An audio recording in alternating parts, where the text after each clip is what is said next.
let's get going this morning. Thank you everybody for joining us on day 2 of the Reserve Symposium. All right, so day 2 of the symposium is all about collaborations in action. So this morning we've asked several groups that operate within our watershed area to give a brief overview of their organization so we can understand better the purpose and mission of their group, as well as opportunities to maybe collaborate with those groups. And then we'll have a second session that will focus on looking forward. So how do all the folks in the room, what are your needs, and what do you see as kind of a vision for restoration, the future of restoration in the watershed? So this morning we're going to start off with some presentations, and then we're going to ask folks to come up and sit on the panel. And I have some leading questions, but like yesterday, I will open it up to all of you first to ask questions of those folks. So our first presentation this morning, we're going to go a little bit out of order, is going to be Miss Sandra. You thought you were going to have a minute? Chill out, have a coffee, take a nap. Let's stop the other one. Okay. Thank you, Kennedy. So my name's Sandra Brooke. I'm a faculty member down at the FSU Marine Lab and the lead investigator on the Apalachicola Bay System Initiative, or ABSI, because it's a bit of a mouthful. So as we all know, the wild oyster harvest in Apalachee was declared a federal fisheries disaster in 2013. All sorts of restoration money became available, lots of restoration efforts. But unfortunately, the oysters continue to decline until in 2020, FWC decided to close the wild harvest for 5 years to allow recovery. So in 2019, kind of at the end of these restoration efforts that weren't really producing what they wanted, we obtained the ABSI grant. And so the overarching mission of this is to understand why the populations declined, maybe more importantly, why they weren't recovering, and what needed to be done to put them on a pathway to recovery. So that's where all our science lives, in that 35,000-foot mission right there.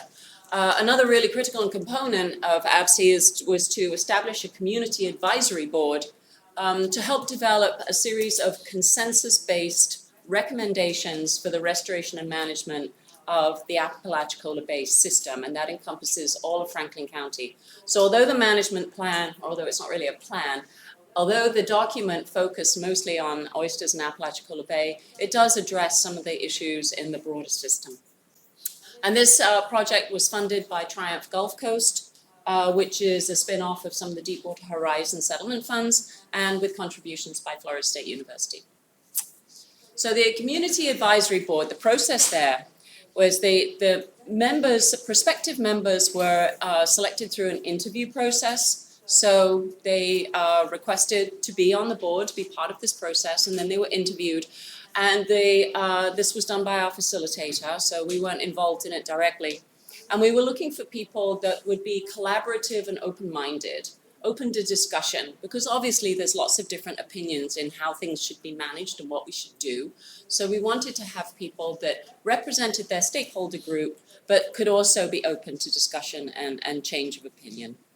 And so we have representatives from several stakeholder groups, including the seafood industry, nonprofits, agency folks, business people. There were about 23 members all told, although some people dropped in and out and we switched people out.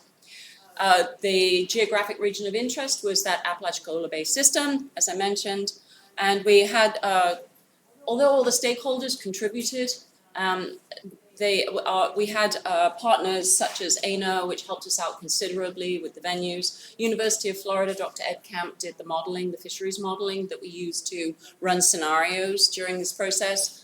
Facilitated Solutions was where our facilitator Jeff Blair came from. Pew helped fund this project, and then Fish and Wildlife were probably the main recipients of this plan document at the end, and they've been partners all the way through. So we actually have finalized the plan. It was done in the CAB, the Community Advisory Board, voted to approve the document at our November meeting. We then formatted it, made it pretty, produced a glossy document, and that was released in January. So this is very hot off the press. And if you're interested, I actually put some of the glossies back there. If anybody wants them, you're welcome. So the glossy is an 8-page summary.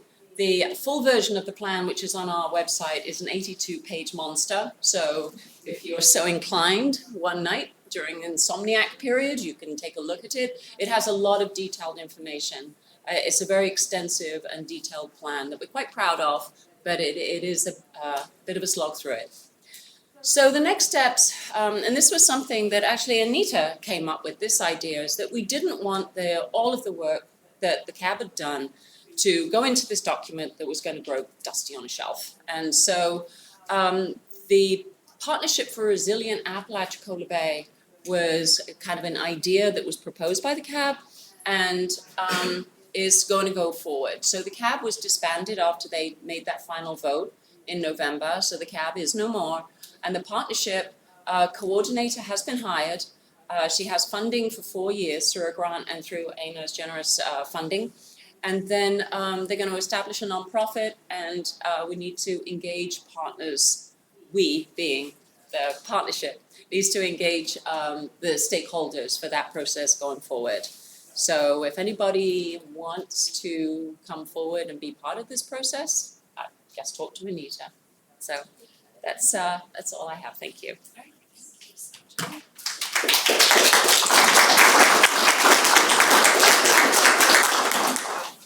Okay, so up next we have Diane Alix, who is going to speak about the Apalachicola Regional Stewardship Alliance.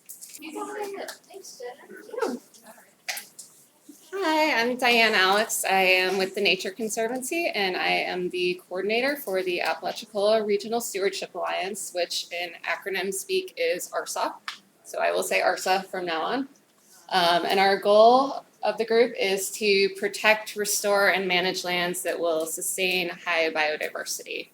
And how do we do this? Well, one of the big themes you might have heard early yesterday when we were in the dry stuff was fire. So this group was born out of wanting to cooperate between land managing agencies and nonprofits on reciprocal fire use. And that is accomplished through mutual assistance, sharing staff and equipment and expertise, and of course sharing information, doing trainings and sharing techniques that work with the group, and then also through communicating with the public. And this is facilitated by a memorandum of understanding that we have with the 11 signatories listed here, many of which are in this room. Our region focuses on the Apalachicola River and stretches from the Choctawhatchee River to the Osceola and up into Georgia and a little itty bit of Alabama. And yeah. And for priorities and special projects, of course, prescribed fire is a big one. Sharing staff and equipment. And then also the Nature Conservancy hosts a ecosystem restoration team out of the preserve in Bristol that is largely grant funded and available to partners for assistance on fire. They come trained and with equipment and show up ready to work. And then we also collaborate on forest and ground cover restoration projects. You might have noticed, especially with Kathy's presentation yesterday, that a lot of the lands that come into conservation are not like super pretty when we get them. It's usually been used and abused in some way, so there's a lot of restoration work to do. So there is some economy of scale when we combine these projects. And then, again, we talked about this yesterday, invasive species management. That's something that does better with a collaborative approach where we can share staff and expertise and resources. So, thank you.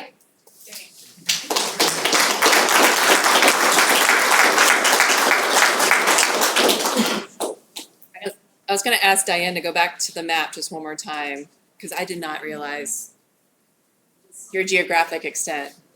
Yeah, and that's an old map, so don't look too close. Don't look too close. There's no properties.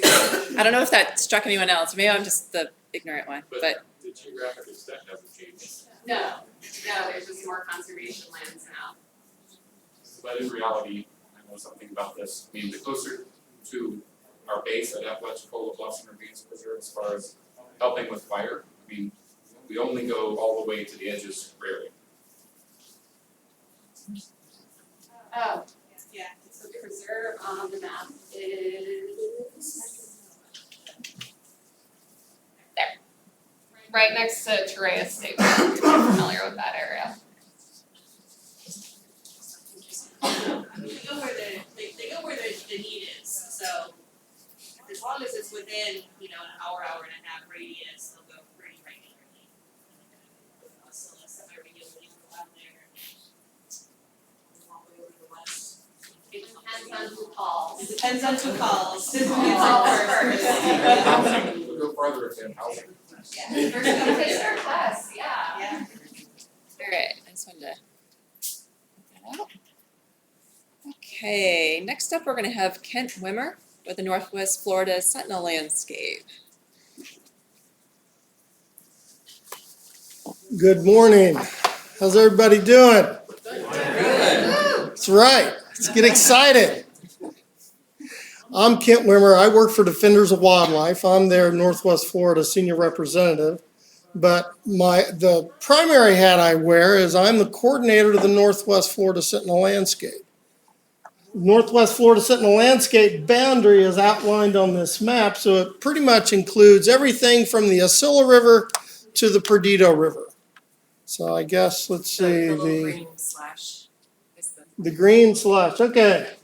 The Osceola River with this little cutout here north of Monticello, all the way to the Perdido River, so it includes the entire Panhandle of Florida.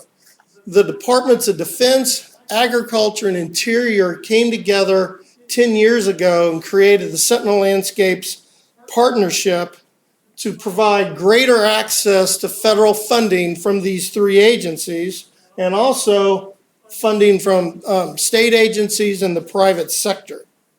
These federal agencies have designated 13 geographic areas around the country where they're working together in these landscapes to prioritize where the allocation of resources go. Each of these agencies have their own land conservation and stewardship program. The Department of Defense has its REPI-based buffering programs, and they also have Sykes Act funding for managing resources, within the military installations. Department of Interior has, with the lead of the U.S. Fish and Wildlife Service, has Section 6 Endangered Species Funding Act. The Department of Agriculture has two agencies with the U.S. Forest Service and the Natural Resource Conservation Service. Those agencies are providing funding for private land stewardship. And then also in Northwest Florida, the Apalachicola National Forest. So the overall goals of the Sentinel landscape is to protect base missions, the missions of our military installations, and those are the ones that are shown in yellow, from Tyndall Air Force Base, Eglin Air Force Base, Hurlbut Field, which is within Eglin, NAS Pensacola.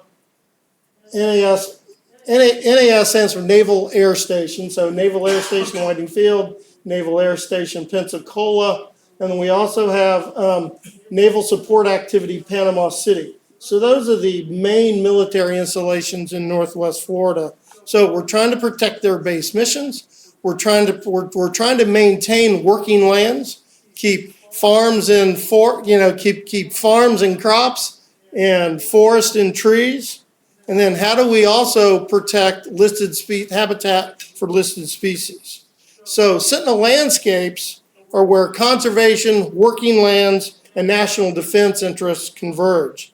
6 years ago, the U.S. Air Force's Civil Engineers Center and Eglin Air Force Base invited Defenders of Wildlife to help build them a partnership to see if there was interest in designating Northwest Florida's Sentinel landscape. Defenders of Wildlife had been advocating for wildlife corridors across the Panhandle, and so they invited us, and we accepted the challenge of building the partnership and submitting a proposal, and then now coordinating this partnership. So right now we have a partnership of 4 federal, state, NGOs, and private landowners that are working together to protect, like I said, base missions, listed species habitat, and maintain working lands. So in February 22, those 3 federal agencies designated Northwest Florida as a Sentinel landscape. And so we have been working with our partners really to figure out how we can combine our resources, all the various programs of the federal and state agencies and what the NGOs are trying to do. So to really see how can we minimize encroachment threats on all 3.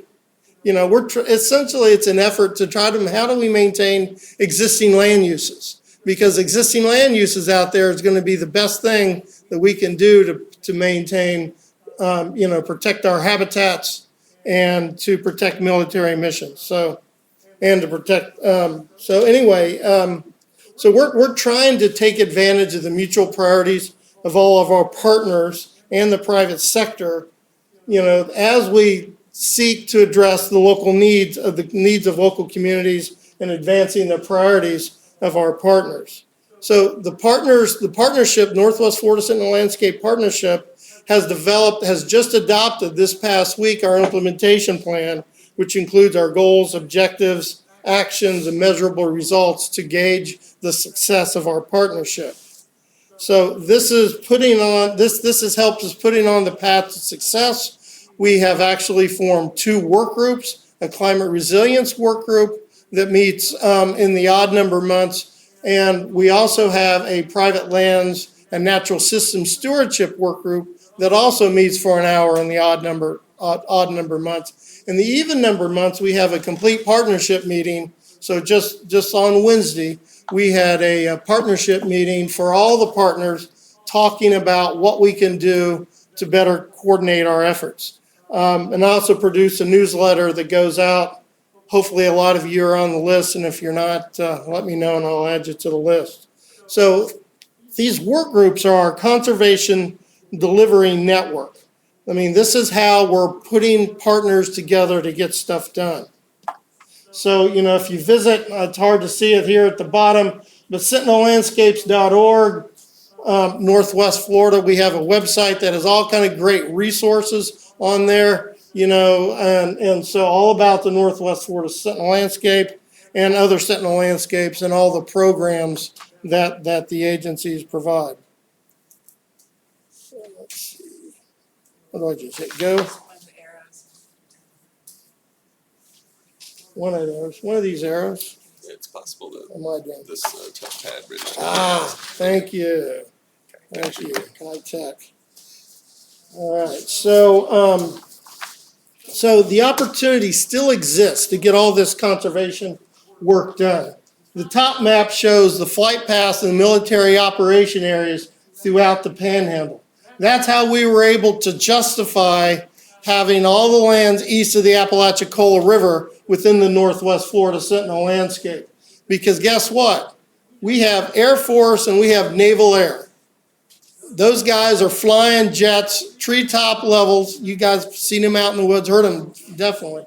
And so that is how we have justified the whole Northwest Florida as a Sentinel landscape. But our focus is really the Florida Wildlife Corridor. And so that's where our partners are focusing on, is how do we close gaps within the Florida Wildlife Corridor? Because guess what? Compare those 2 maps, that's where the jets are flying. So if we can do a good job of maintaining land uses and in the Florida Wildlife Corridor, we'll be accomplishing all 3 of those goals.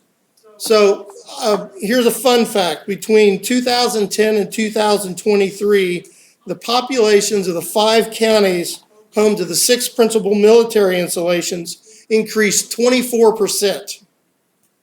in contrast to 14% across the entire Northwest Florida. So as we know, development can limit the use of prescribed fire, hinder wildlife movement, and negatively impact surface and groundwaters, and threaten the estuaries on the Gulf of Mexico, where we are today. So here are some of the accomplishments of our partnership. This is not my accomplishments. These are what our partners are accomplishing in the field. We try to roll them up and present the picture of all the good stuff that's happening in Northwest Florida.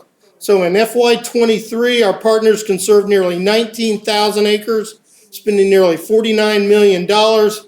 Our partners have been awarded over $14 million for climate and coastal resiliency projects in Northwest Florida. So far, through the first quarter of FY24, our partners have conserved over 11,000 acres, spending over $14 million. And in the past 2.5 years, our partners have conserved 41,098 acres in the Northwest Florida Sentinel landscape, spending $84.4 million. So, you know, our partners are getting things done. What we're trying to do is figure out how we can help provide them easier access to this funding to do the conservation work you folks are trying to carry out. I just want to add, I mentioned it yesterday, on next Tuesday, March 5th in the morning, I've set up a meeting with the consultants for NIFWIF for the National Coastal Resilience Fund. If folks are interested in talking to NIFWIF partner or the NIFWIF consultants to try to develop your next NRCF project, they're actually going to be here in Panama City, FSU campus. So if you're interested, please see me during this meeting, and I will get you scheduled for next Tuesday morning. And if you can't do that, you know, they're always welcome for a phone call or a virtual meeting or whatever. The last thing I want to announce is our federal financial partner is called Legacy Works Group. They're the one that manage the money from Department of Defense that comes down to help all the partners coordinate the Sentinel landscapes. They're actually hiring a resilience specialist for the Northwest Florida Sentinel landscape. The Department of Defense is very interested in seeing climate resilience happen in all 13 Sentinel landscapes. Northwest Florida is going to be the first Sentinel landscape to actually hire one of these resilience specialists. I'm going to be advertising this position in the next month. The thing is, you can work from home. You can live anywhere in the Panhandle, and we'll set you up. But you know, mostly what we're trying to accomplish with that position is figure out how we can get partners talking to one another, help them develop proposals, introduce them to funding opportunities, so we can attract more money to Northwest Florida to get more dirt conserved on the ground and protect water. So if any of you are interested, you know, please give me your card, send me your email, kwimmer@defenders.org, and I'll put you on the list once we announce it, probably in a few weeks. So that's what I have. Thank you very much.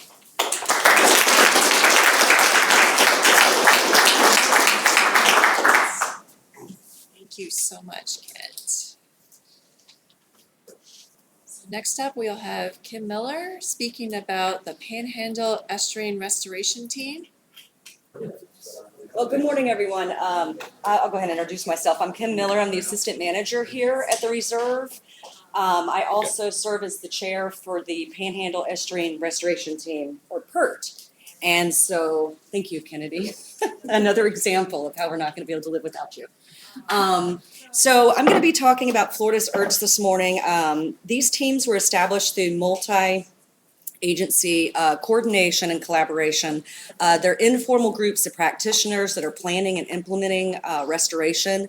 They're open discussion groups, basically getting folks together with similar goals to share expertise, knowledge, leverage resources, talk about lessons learned, best management practices, and so on and so forth. Let me get back here.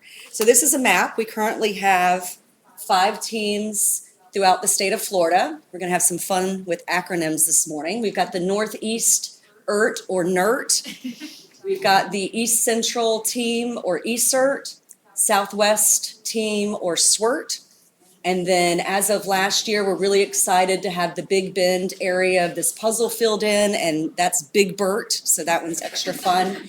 And then the Panhandle region or PERT. So our vision is, and this is similar with all the teams statewide, is healthy, thriving estuarine habitats throughout our respective regions. Our mission is to facilitate partner-based initiatives that are focused on restoration and the enhancement of estuarine habitats, and our geographic region extends from Perdido Bay to Alligator Harbor. And what we do is we provide a platform for coastal restoration practitioners in Florida, like I mentioned, to collaborate, share knowledge, ideas, and resources. Each of these teams is comprised of a steering committee and then an overall general, a broad membership. The steering committee, specifically to PERT, consists of no more than 15 members. We have regional team leads because the Panhandle is quite large, so we've got an east and west team lead. We have a chair and co-chair, and then we have our steering committee meetings every other month. We've developed an operational guidance document that outlines some of our goals, objectives, and action items. We've come up with 16 action items, and then we operate by a consensus vote. So the membership, there's no limit, there's no requirements, it's open door policy. I need to get all these papers out of the way here. And the membership consists of folks from a variety of different agencies, state and federal agencies, universities, nonprofit organizations, county, city government, coastal land managers, and land trust. And we have an annual meeting. In April 17th, we're having our 6th annual meeting at Camp Helen State Park. We currently communicate through a Google email listserv. We have quarterly webinars that have been really successful for sharing information. And again, we're not a group for approval or endorsement, just sharing information. And we're looking for an online forum for resource sharing. We want to develop that a little bit more statewide. So we've got a central repository to put some of this information that we can share with various stakeholders. These are some of the logos of the folks that serve on our steering committee. And again, this is not a team run by one agency. It's a collaborative effort with multiple agencies and entities throughout the state. So I won't go through each of these, but we developed a 5-year action plan through 2025 that identified 3 goals, 3 objectives, and 16 action items that we wanted to accomplish. And these essentially revolve around sharing restoration techniques, again, best management practices, lessons learned, looking at some of the barriers to estuarine habitat restoration, such as permitting, and discussing these, having some team members working with the Corps and state agencies to better streamline the process, if you will, and just stay in those important conversations. And then it's also important for us to look at some of the information gaps. Okay, there we go. Planning tools, and continue to look at restoration priorities from existing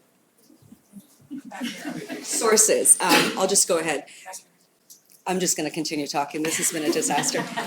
So we've developed a 1-pager. We have our 5-year action plan, like I mentioned. Our group's been really successful identifying funding sources for restoration projects, and there's a bunch of those. Thank you. As you probably are aware, I mentioned our 6th annual membership meeting. We have our webinar series. And as of recently, we're working with the Resilient Florida program on a FLIRT initiative. They've received funding to develop a FLIRT, Florida Estuarine Restoration Team, steering committee. And this consists of chairs and co-chairs from all of the regions, or the statewide steering committee groups. And as part of this initiative, they're going to be doing a living shoreline meta-analysis. And they're also going to be developing a statewide restoration plan, which will have a chapter specific to living shorelines. So we're not all about living shorelines, it's restoration in general, but we do talk about living shorelines quite a bit. So that'll be coming up, and that's another great collaboration to share information. And we're hoping through that we might develop this online presence where we can include information about the teams and different funding opportunities, one-pagers on projects. So we've got this stuff readily available for these funding opportunities that are coming out. It gives us a great opportunity to work, across boundaries to get some of these important projects done. So I'll leave it at that.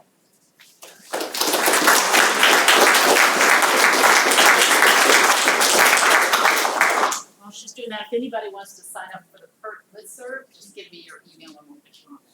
Yes, if you're interested in the annual meeting, let me know. Like I said, April 17th at Panhandle State Park. We're not offering a virtual option because we want to try to get folks in person. You're just gonna, okay, perfect. Okay, perfect. Okay, next up, we have Evan Blythe with the Apalachee Regional Planning Council.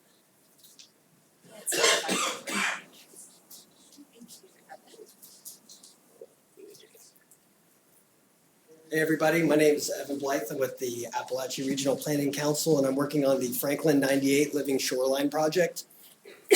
Our mission is to establish 20 acres of nearshore marsh, or 30 acres of nearshore marsh and 20 acres of intertidal reef right in between the East Point Breakwater and Yent Bayou.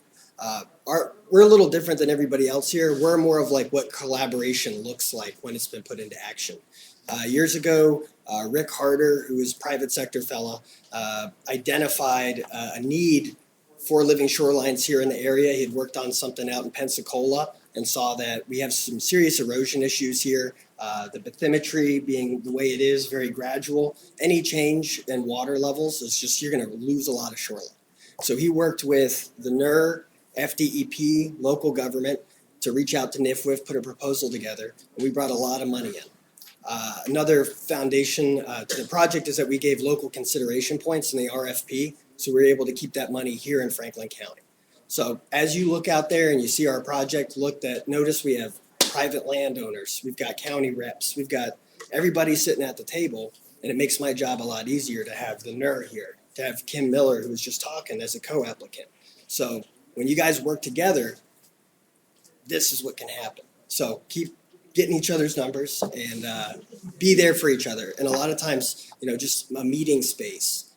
Hey, here's a connection for some rock and some material. Pass this along to your contractors. Maybe you can get a more affordable phase too. Like there's so much that you guys have in your heads that if you spread around, it makes it a lot easier. So that's what my kind of message is. You all know about our project. If you have any questions, feel free to come ask. If you have any tips, any bits of advice, any cheaper materials, come tell me, and let's keep that collaboration going. Thank you, guys. Okay, Evan.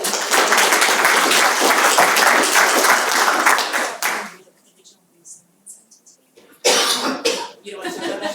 Okay, you can run it. But you know how you say something I wrong? might still, yeah, pest you later. Thank you. Okay, and then last but not least, is Ken Jones with the Riparian County Stakeholder Coalition.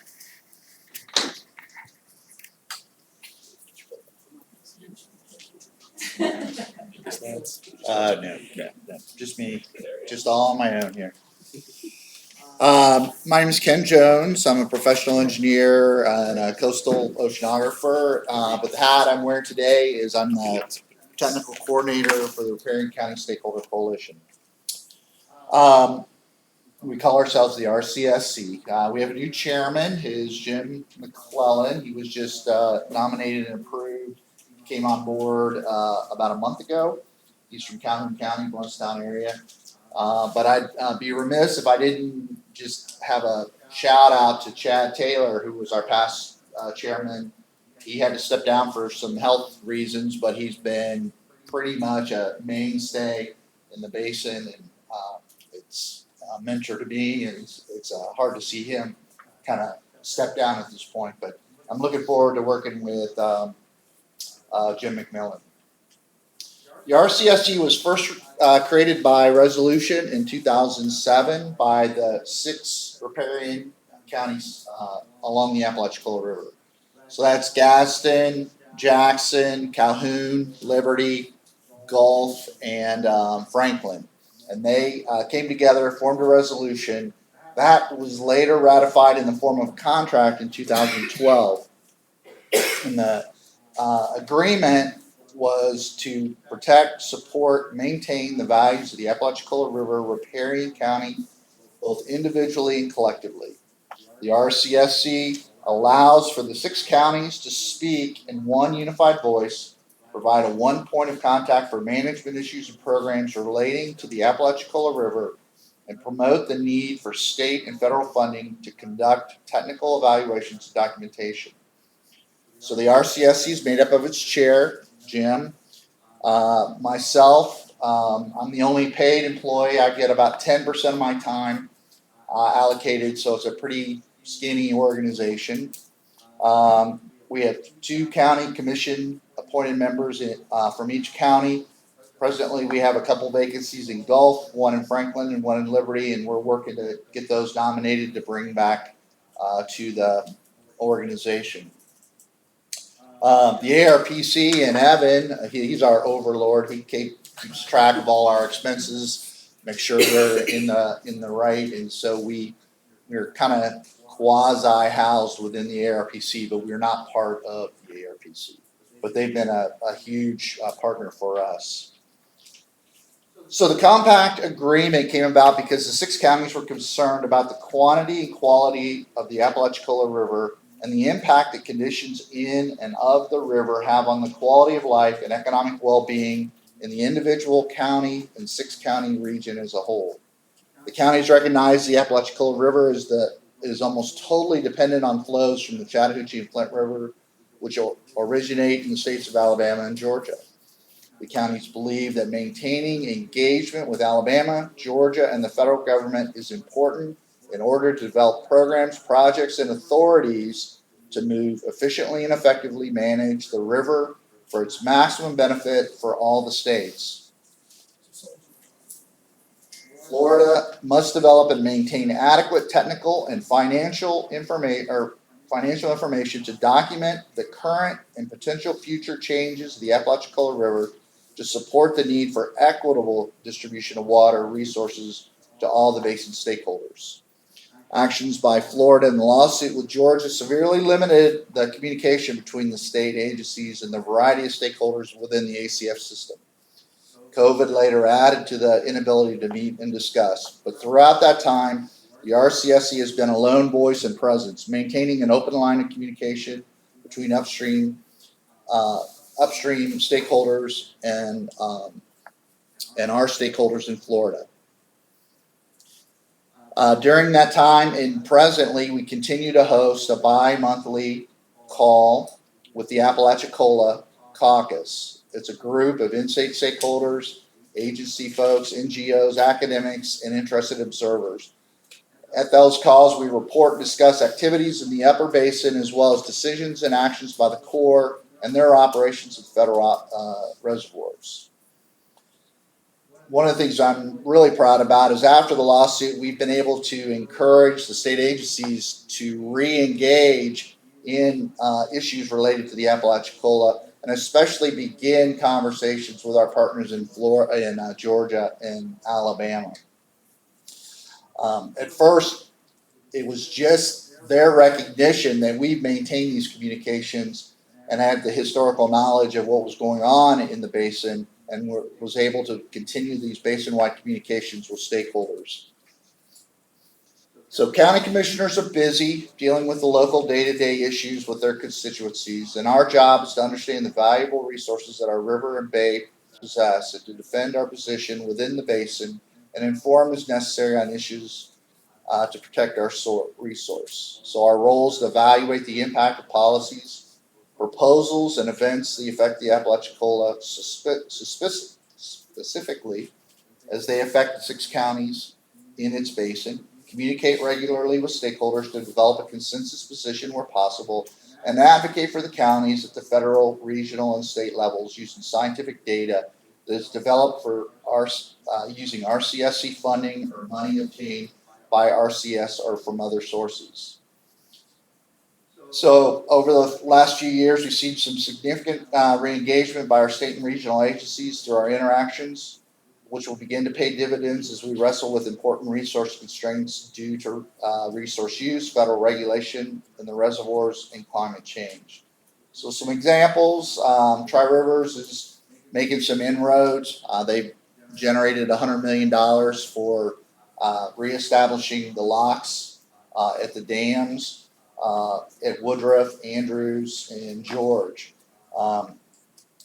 They've actually come down to the state of Florida to start talking about economic development. Their next step will be to come down and talk about dredging the Apalachicola River again. So there will be a conversation that hasn't been had since about 2004 or 5. We were able to meet with the agencies and folks and describe the recommendations that Tri-Rivers and the navigation industry has, and to discuss with them various issues that they would want to start to consider about as we think about what their ask is going to be for Florida coming down the line. There's policies that are going on in Georgia that could support higher flows that could be beneficial for the state.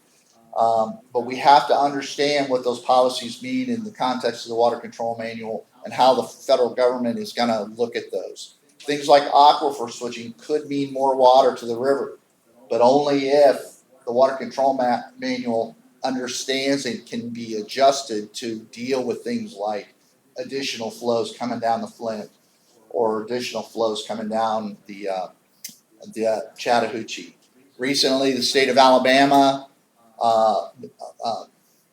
settled their lawsuit with the Corps of Engineers, and one of the main issues that one of the reasons they were able to settle that lawsuit was they went to the Corps with a definitive plan of what they wanted. And once they did that, they were able to negotiate the water rights that they wanted. So there is, and the Corps changed their water control manual. So there is precedent for the Corps to look at the water control manual and make changes as long as they don't impact the other stakeholders in the system. And that's important, the equitable distribution of water within the system. Just some other notes. We've sat on the ABSI. We sit on the Citizens Advisory Board for the ANERR. We try to participate as much as we can, wherever we can, with my time and Jim's time going forward. We're supporting the Albany, Georgia Water Conference. It's the ACF Water Conference, and we're supporting the drought tabletop exercises that'll be taking place in April. So we're pretty busy.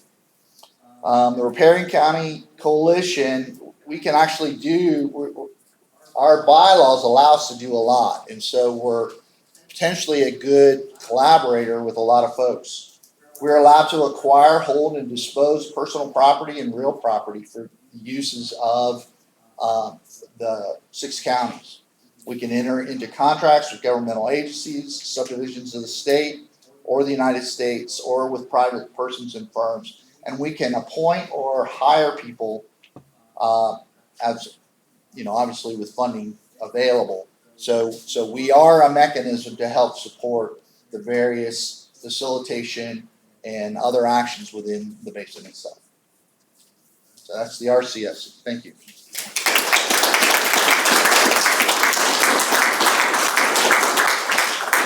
All right, so I think at this time I'm going to ask our presenters to come and sit up front.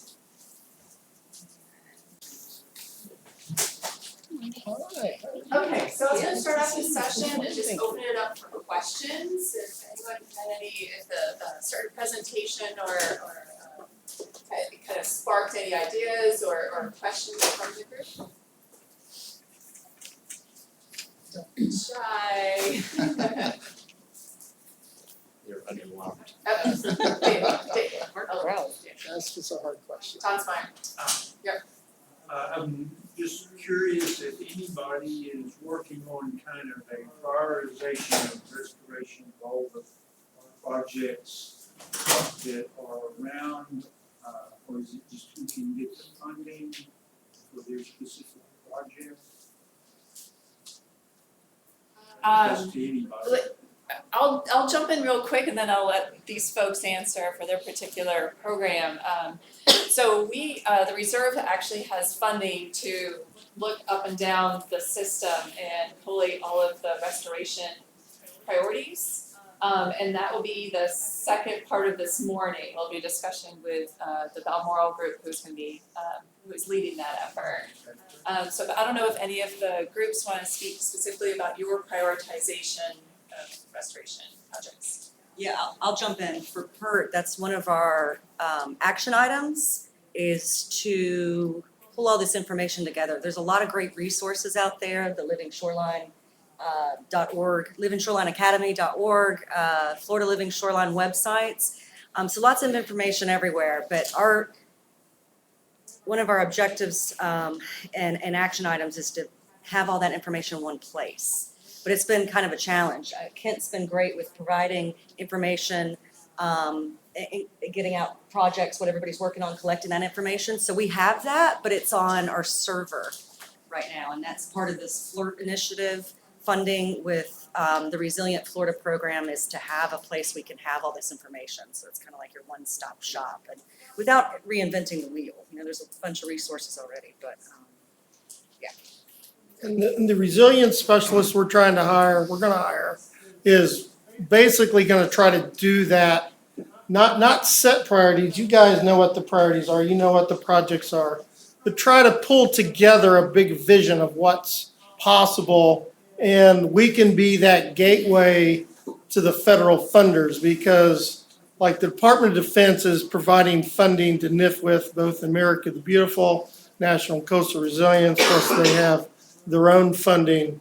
So, you know, when like NIFWIF actually came to us and said, you know, will you help us put on these things? So anyway, we want to help make sure your priorities have the attention of the funders.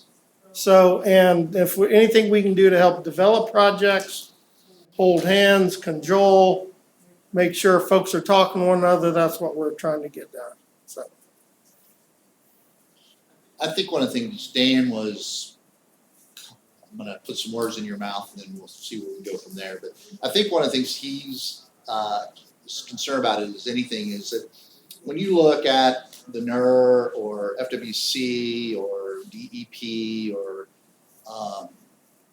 the Stewardship Alliance or any of these folks, PERT, they all have their expertise, and they do really well on those kind of localized programs. You know, the coastlines for the living shoreline or you know, whatever it is. But from a basin perspective, if we're looking at the Apalachicola Basin, how do we, you know, have that discussion where we're looking at what's going on in the entire basin? You know, start at the Apalachicola, and then you got the lower reach, and you got the upper reach, and then you even got the what's going on out of state. So who's facilitating that from a basin perspective? And I still think that's still a hole in what we're trying to accomplish. I think everybody's doing a great job of what they're doing, but we're not figuring out how to fill out the whole basin perspective of it. So that's what's exciting about what Jenna was talking about, the Yeah. session after this, is the Watershed Right. coordination blueprint that's gonna pull all that together. Right. So it's gonna be pretty exciting. and how far Start up the looking. river you're Start- gonna yeah, go. start. Yeah, you gotta start someplace, absolutely. Watershed. I think Chris was next. Yeah. Ken, you mentioned aquifer switching, and that's a term I'd never heard before. What is aquifer switching? So aquifer switching is, the Flint River is an incised river, and so irrigation, center pivot irrigation, actually it withdraws from the Flint, and in low flows, we were getting really, really low flows in the Flint River because of irrigation. There's an idea, and it's been funded in Georgia, to transfer the center pivots from the Floridan to the Claiborne. So it's going to a 200-foot deep well to a 2,000-foot deep well, going after the ancient water. And when we are in a drought or a low flow period, incentivizing the farmers to transfer over to the deep aquifer so that we still get the flows in the Flint. Now, I'm not going to sit here and say I'm a hydrogeologist and if that's a good idea or not. All I can say is that there's a potential that we'll see much more normal flows out of the Flint, but normal flows out of the Flint only mean they can store more water in the reservoirs to support activities in Columbus, in Atlanta, in Lanier. And so that's what I'm saying. You have to understand how the water control manual works. More water in the Flint doesn't mean more water coming down to the bay. It only means that they can store more water for their use upstream. And that's a really rough description of what's going on. But that's what aquifer switching is. And there's $250 million of infrastructure funding that went to the state of Georgia that has gone directly to that. And they're drilling wells right now to do it. Suwannee River Water Management District is working with Lower Flint on some of those issues. So you can go talk to them. And I know Paul Thurman from Northwest Florida is aware of it, and they are starting communications. And that's what I'm really happy about, to see the water management districts are starting for the first time in the last few months actually to start having conversations about these really, really important issues. They better, because it could affect spring flow. Absolutely. In Northwest Florida. No, absolutely. Because that's where our water comes from, Absolutely. is Florida. That's right. That's right. That's right. And that's all. So, I mean, none of these issues are easy, and you have to pay attention, and that's why you need people that are thinking about it. And either government has to do it or we have to do it. So I think I had Dan and then Heidi. Yeah, sure. Kent, you mentioned a few times about keeping working lands working, like maintaining ag lands and timber lands. Is there a particular way like that you're focusing on in doing that? Like conservation easements come to mind, but are there other ways that you all are working on to help that happen? Yeah, and a couple different ways. We're trying to promote the establishment of new regional conservation partnerships in Northwest Florida. Tall Timbers has one in the eastern part of the Asilla and the St. Mark's basins. They're considering expanding an asking for RCPP all the way to the Apalachicola River. We've talked to Conservation Florida. They're going to establish, they're going to apply for an RCPP out in Santa Rosa County. They're working with Vernon at GC PEP, hopefully to do some land stewardship work out there in addition to easements. So, it's Santa Rosa County, but it might be a little larger. I even had a call from National Fish and Wildlife Foundation.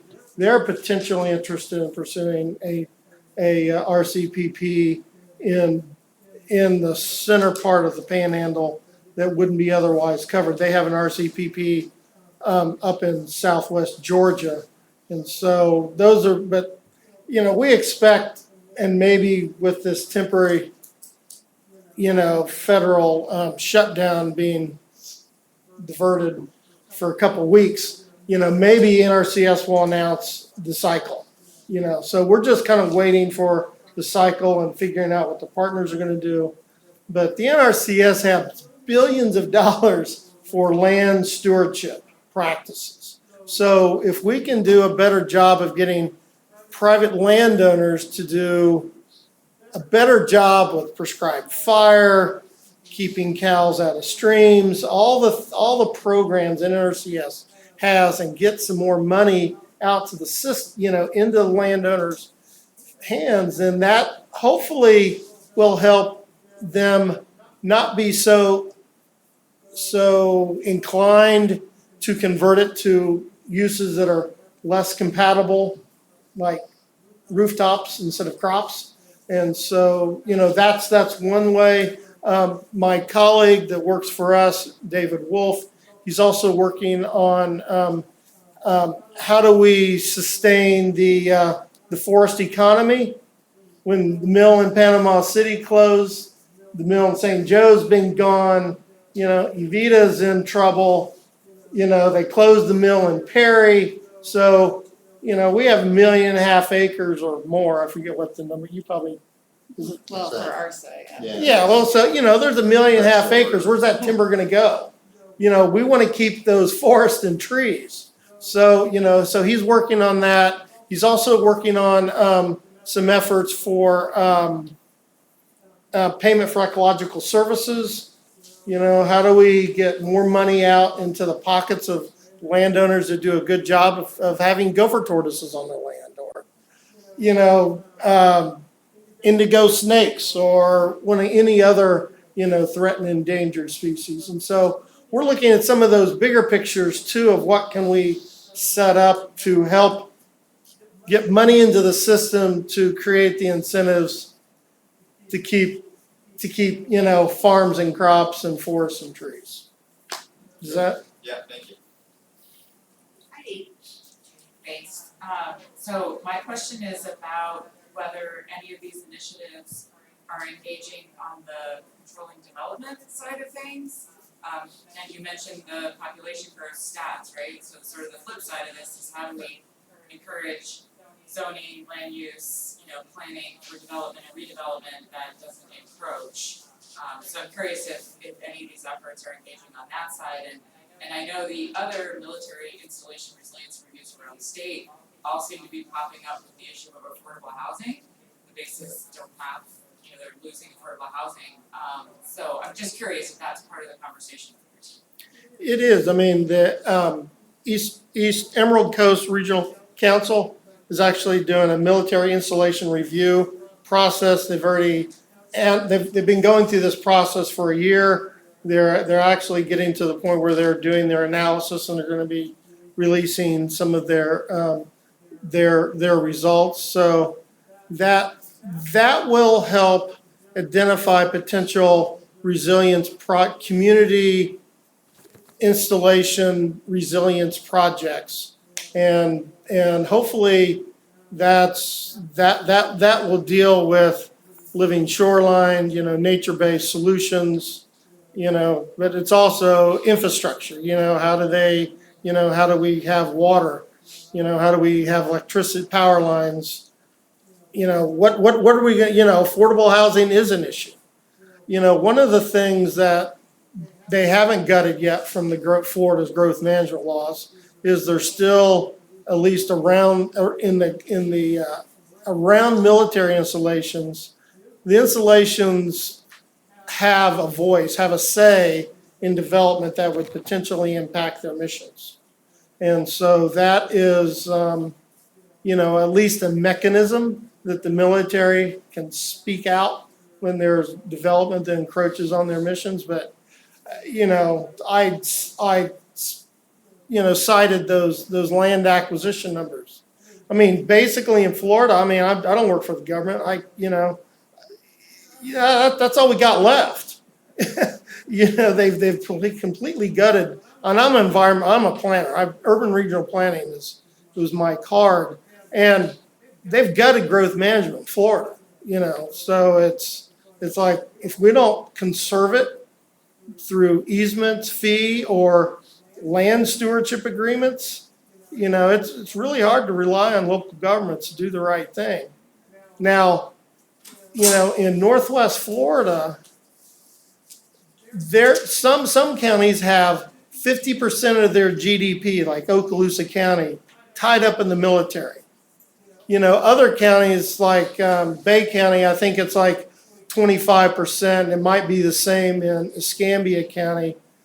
And so, these communities rely on the bases, the installations for economic development. That's why there's so much growth coming because of the military installations. And so they understand the nexus between, protecting those base missions And so, when the military talks to them, they listen. And so that's the card that we're really trying to play when there's, direct encroachment on, the installations. And Ken, is your coalition talking about? Well, two comments to that. One, and I agree with Ken on the fact that our growth management laws are being totally gutted, but there's a law in committee right now that would allow developers not to have to go through rezoning. So it's another case of the state trying to dictate local actions by taking away some of the issues that a developer, the developer and the landowner are the only two that benefit from rezoning. And so even a government, places like that, if you don't have to rezone, then you're gonna lose that right to have a conversation about rezoning. From a larger basin perspective, obviously it's hard because Atlanta and Columbus but especially Atlanta are huge economic drivers. I think it was Thomas, the Supreme Court justice, said something on the order, as Atlanta goes, so does the South. And so, it's hard to overcome that. But there again, part of looking at how people restore, or I think you can modify the way we get water rights down here, is to understand what Atlanta's doing right now. They have an unbelievably good water conservation policy in Georgia. They are putting in low flow toilets, and they're reducing the amount of water that an individual is going to use in any individual house. And you know what that means? They can build one more house. So for every 300 gallons they save, they can add another house. And so, part of the discussion might be, how do you look at what the savings could be from an equitable sharing position? It's great that they're doing the work, and you don't want to necessarily stop them from growing and whatever their economic development goals and objectives are. But if they save 300 gallons, is 10, 20, 50% of that go back into the pool, so to speak, as part of what is allocated equitably among all the stakeholders. They're doing their part on one side, but then taking it back away from you on the other. Now, to their credit, most of the water they take out, they put it back in through wastewater treatment plants and things like that. But it's a complicated issue that needs to be, we need to stay up with it. We need to understand what's going on, because we're the bottom of the pipe, and we get whatever we get. So. So I think you all kind of started to touch on this, but from we're in Franklin County, it's a very small area, we have limited resources. Some families are really struggling to talk about housing issues. How do you get smaller municipalities or people that are already economically struggling to engage in better practices, or what kind of resources are out there to get, say, the average resident interested in and involved in things like this?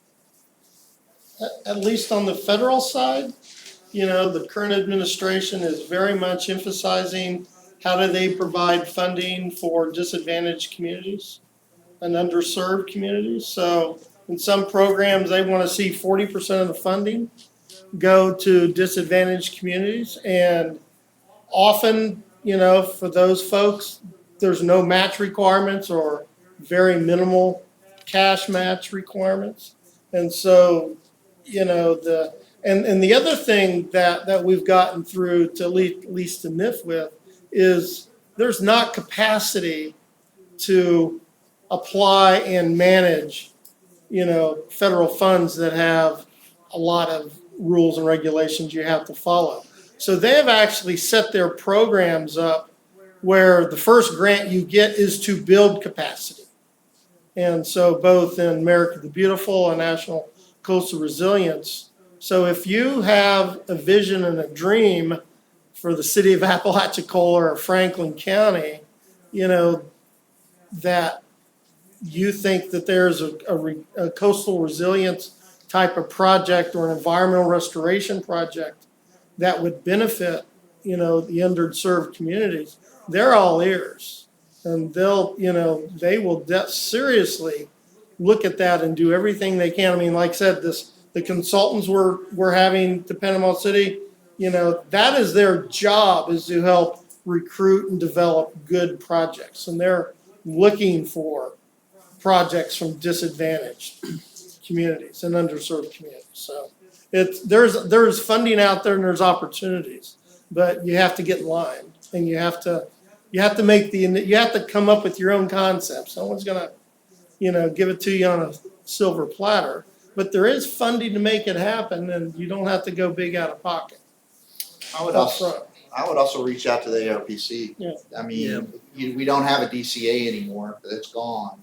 And so your only planning organization that's left is ARPC, but they're strapped because they're not funded by the state. And so they have to get all their funding through by hook and by crook, however they're gonna do it. Yeah, and we prioritize that by, we're not gonna spend a lot of time and energy writing grants we know that aren't gonna go through. So when our local governments come to us and they say, hey, this is something we've got, we go through the scoring and we say, hey, is this worth your time? Are you gonna invest resources on your end? Or are you just gonna pass it over and expect it to be done? So, we build that relationship.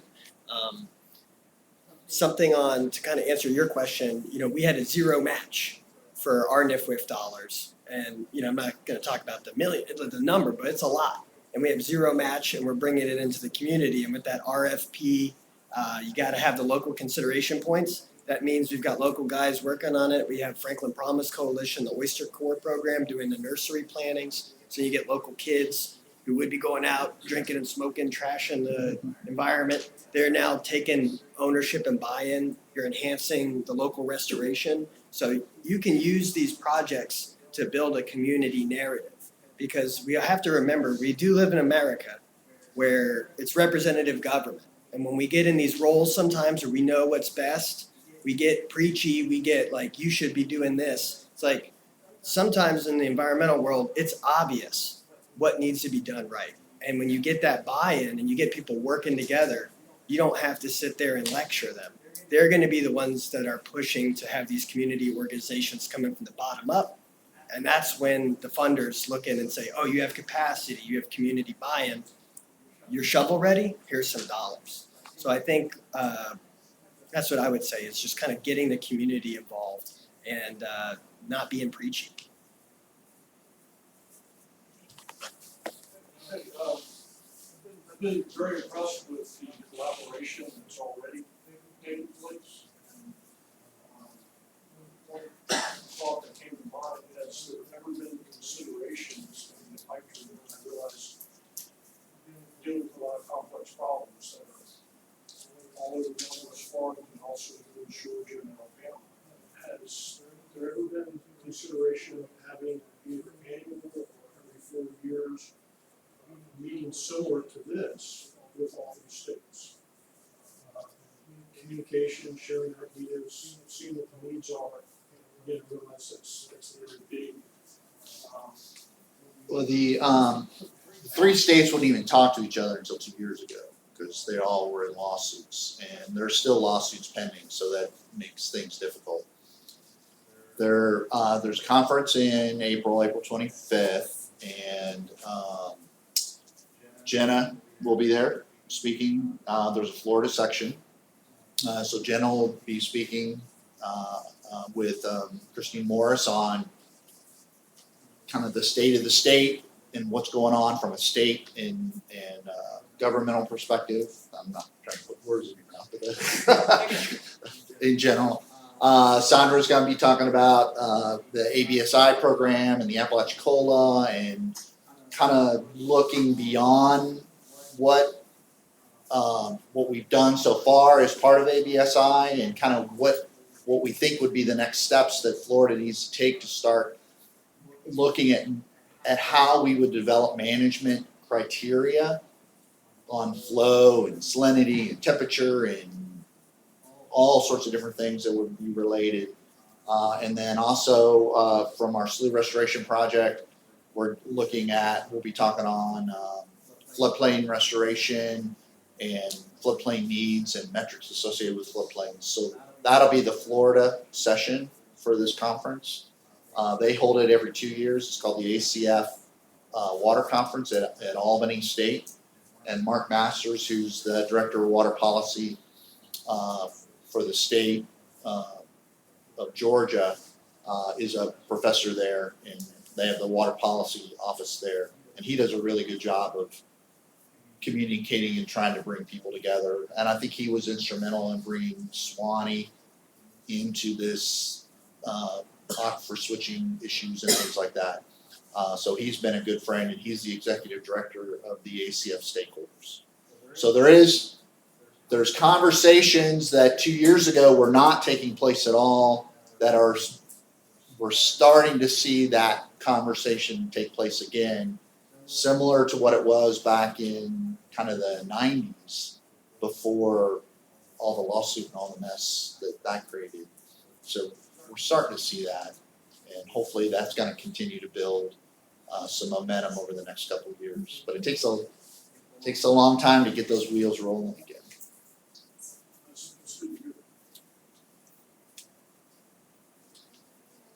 So I come from the Florida Keys, where there's a bed tax, basically a tourism tax, which gets used for two things: advertising to get more tourists, and bricks and mortar projects like improving museums and restoring coral reefs and what have you. And I wonder if there is such a thing here, or if that's been contemplated, and also if there is or has been contemplation.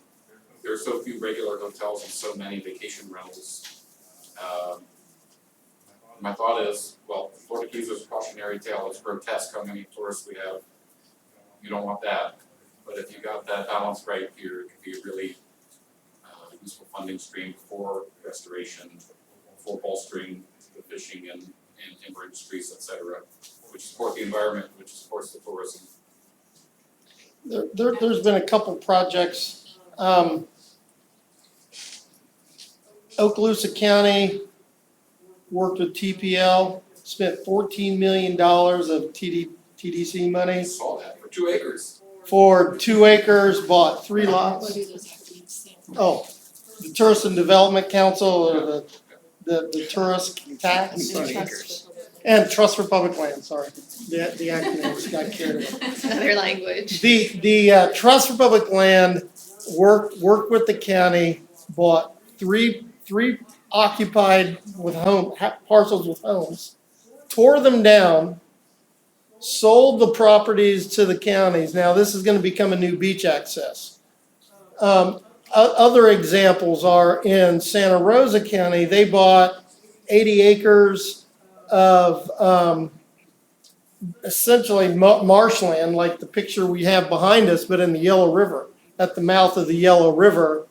Santa Rosa County is also participating in the conservation of land around Whiting Field. I think a lot of that money is coming from their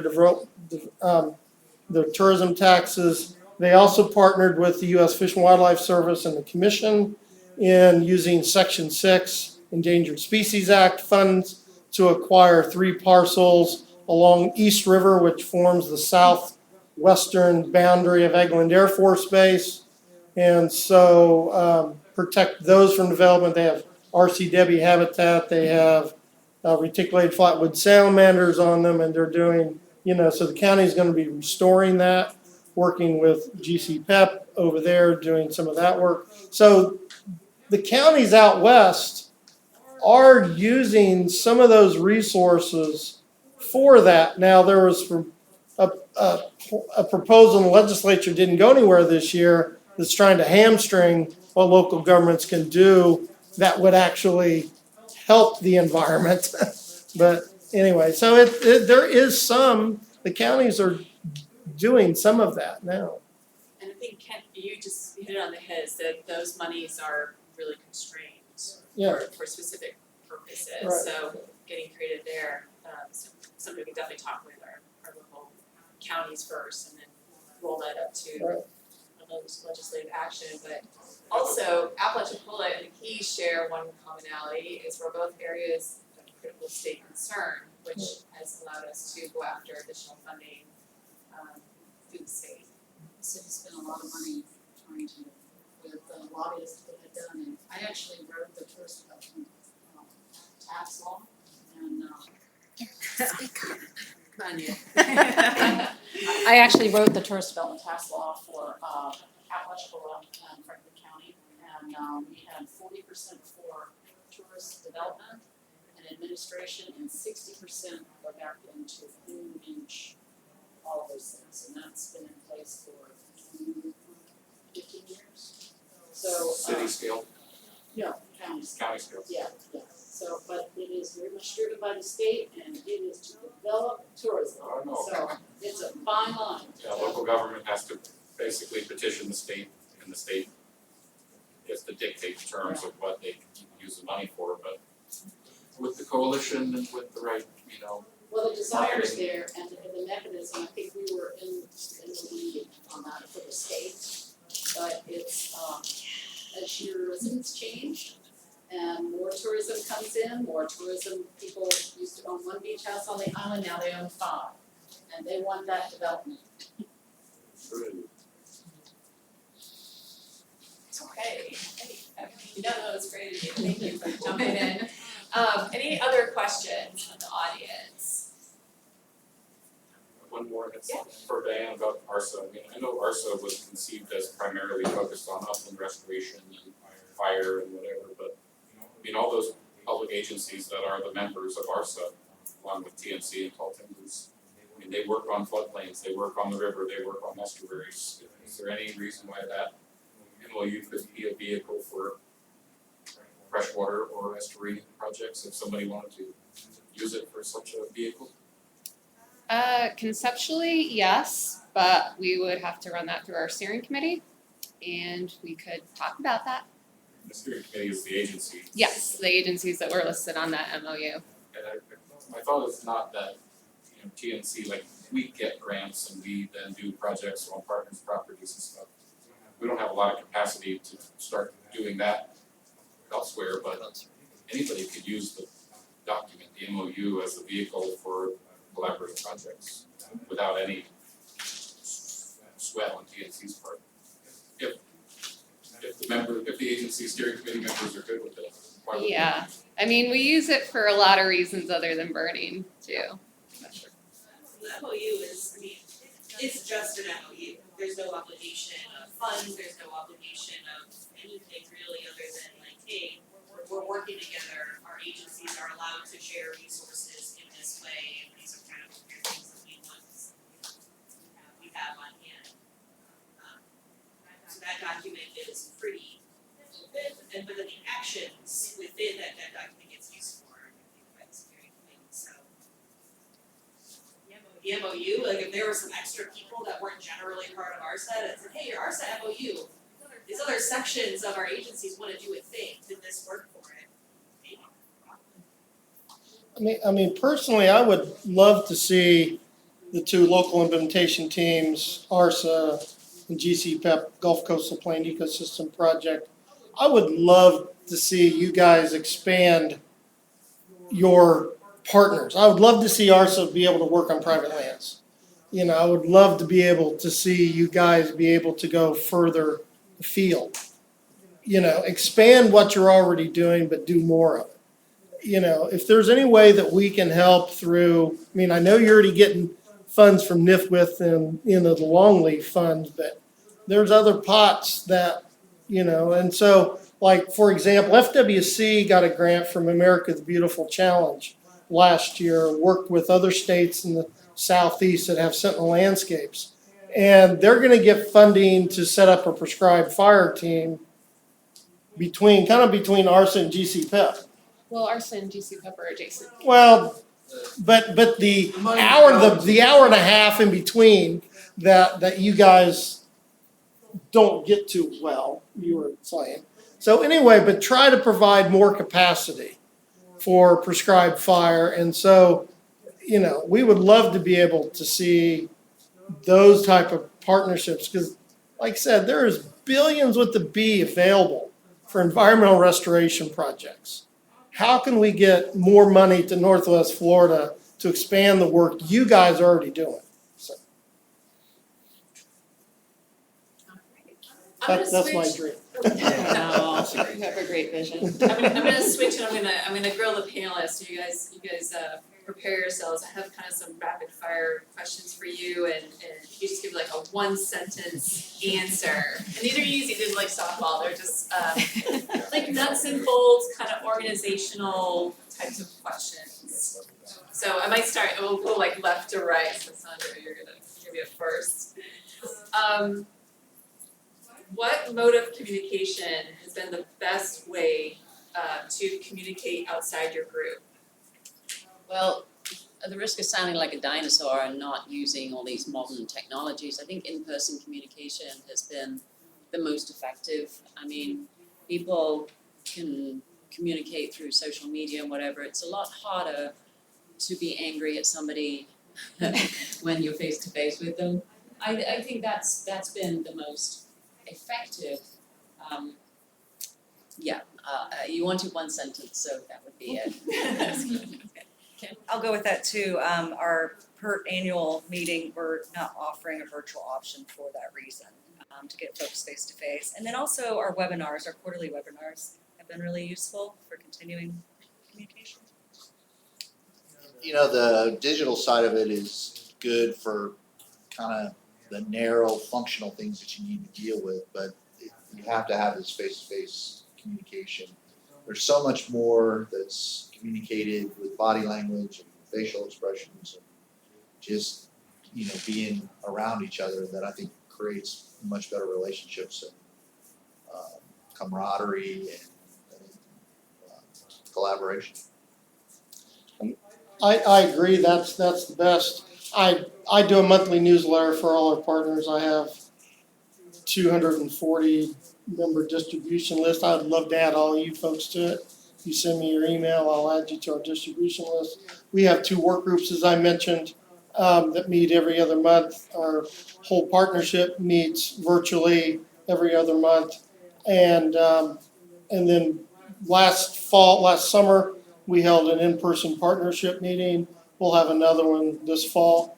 So, you know, that's how we're trying to touch 16 counties, you know, I forget how many millions of acres it is, you know, all the way from Monticello to Pensacola. So it's challenging. It is challenging. I'm gonna be repetitive and say also in-person meetings. For ARSA, we have full membership meetings twice a year in the spring and the fall, typically on different conservation properties that we move around the region, and that seems to be a really good way to connect people. I'm gonna go obviously in person, but for kind of a different angle. I think in our field, we're on the cutting edge, especially with sustainability being like the new political football word. And a lot of the pushback from people that don't buy into this are, look at this project failing. And I think if you're sharing failures, you know, you might mess up, but we're only gonna mess up once in the city of Tallahassee with flow rate or flow valves if we all share that information. So I do think when you are meeting in person, you really have to share your failures. Because that's going to be in the way of us being able to bring more people onto our team, is by screwing up, you know. Innovating. And it happens. Oh man, it happens. I've heard some good ones. So you kind of just answered maybe the next question I was going to ask the group is what lessons learned would you like to share with everyone about how your group has been functioning? So I'll start with this. So one of the biggest challenges we had was bringing on board people that did not agree with what we were trying to do. And one of the biggest challenges was simple engagement. We had a hard time just getting them to be part of the conversation. They would talk amongst themselves, but then they wouldn't come in and communicate with us. They didn't want to be part of the conversation. So I was trying to resolve this issue because it was ongoing throughout the 4 years that we were working with the Community Advisory Board. And there was a couple of suggestions that find somebody that's key in the community, somebody that is respected, maybe one of the older people, and work with them, and then they can spread that, kind of spread the love kind of thing, and bring in other sort of disenfranchised members of the community. So that was really the biggest challenge, was getting to the people that really didn't want to work with us.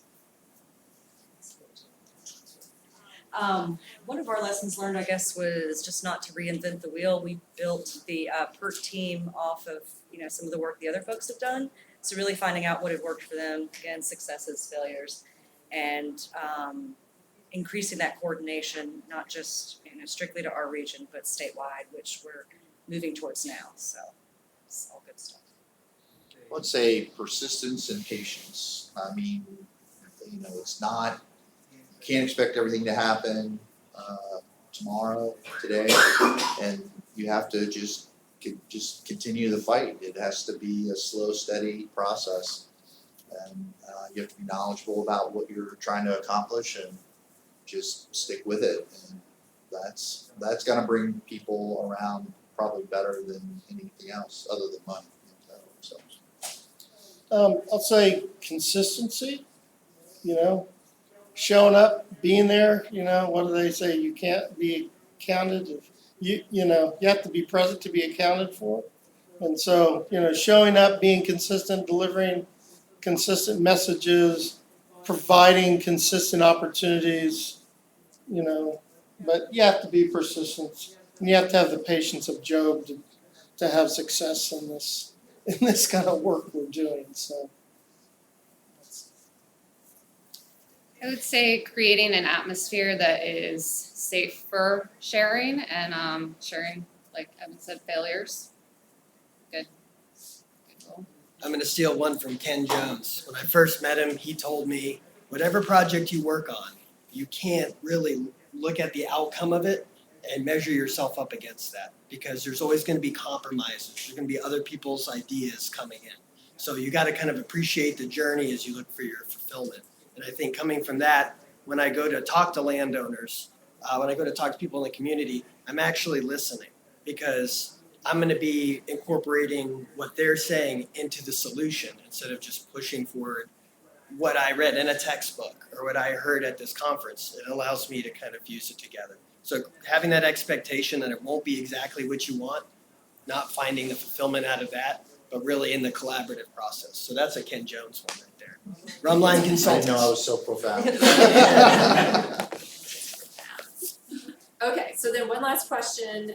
What support or tools could a watershed level program provide your group to increase success?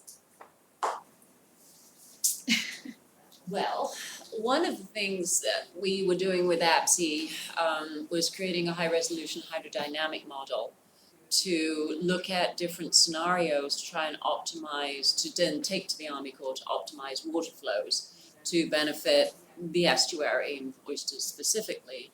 And so actually working with the watershed, since that's part of what comes into Apalachee, is critical to the success of that element of the project. So we've been working with Ken and the ACF on trying to, our project has got to the point where we are able to run scenarios. And so now we need more funding, and it was really encouraging yesterday to hear about this available money. And we'll be working with the river flows, with the watershed, which as we are the end user, to try and create those modifications to the water management plan that Alabama has just successfully accomplished. So we can do that for Apalachee. I'm not sure if that answers your question. Yeah. For us in PERT specifically, it'll pull together one of the action items we've been working on over the last 5 years, at getting all this information into one place and looking at it throughout the Panhandle, and looking at it for each watershed actually. So it'll be really helpful in identifying some of those gaps, and then helping us identify needs and prioritize projects moving forward. So I'm going to add to what Sandra said, because ABSI did a wonderful job of building a set of tools. They're there, they're present, and they need to be exercised. And so from my perspective, there's a need for capacity to facilitate discussions within stakeholders.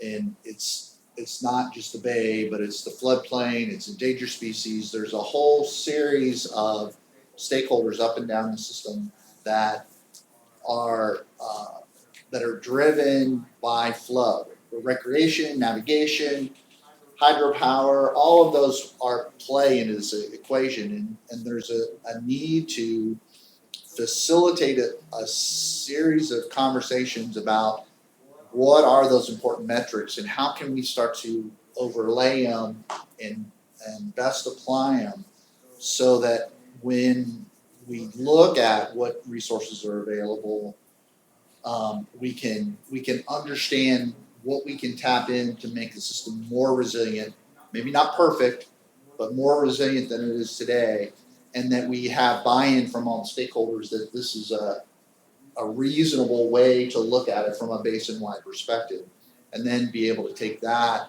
and have that conversation with the Corps and Alabama and Georgia. So it's the capacity to be able to do that facilitation and discussion. Maybe like tabletop exercises, something along those lines, where you're test driving different models. Well, that's actually a piece of it, but first there's developing metrics is really, really hard. It's a difficult set of conversations that you have to have, and so you have to go to each of the different stakeholders and start to talk about what is driving their systems, and you have to start bringing those together. And then and then you test each one individually, and then you start to overlay them and you start to test them on top of it. And so there's a whole process that has to take place as part of that metrics development that will lead you to exercising those models and starting to make those decisions on how you would maybe modify the system to better benefit the system as a whole. Does that make sense? You know, in my role, you know, I'm trying to promote collaboration. You can't collaborate unless you know what your neighbors and their neighbors are doing. And so, much like PERT, we're trying to paint the big picture of all the things that are going on out there. I would love to be able to develop a tool, you know, to do that. I mean, right now we have developed a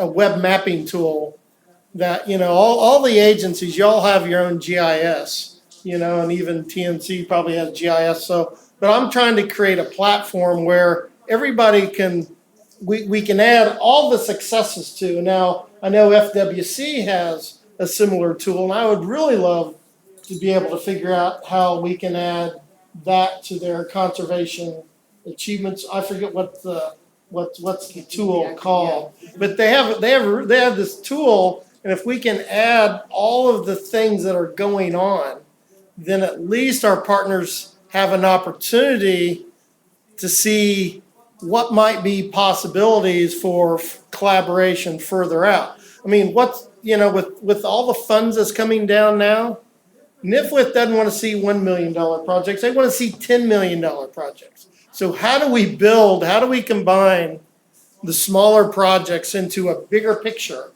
that we can present in a powerful way?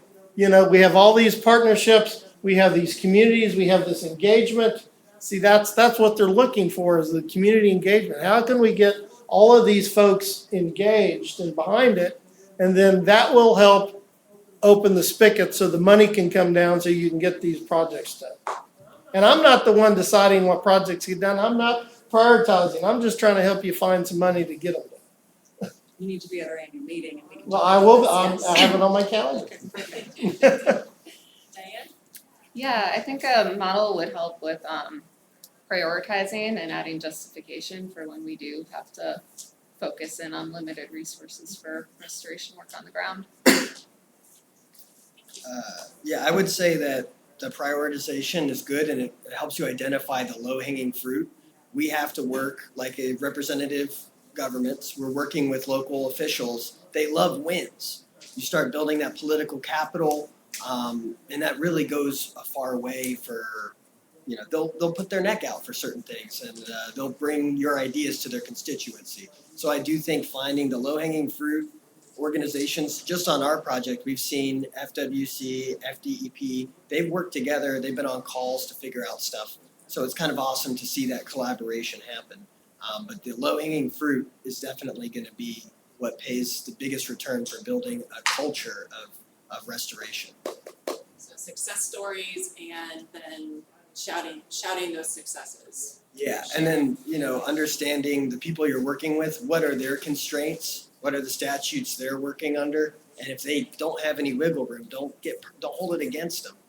Kind of being aware of everybody's stipulations as you go to work together. It's big. Well, thank you so much, you guys. I appreciate so much your contributions this morning and all of the information. If you give everyone a round of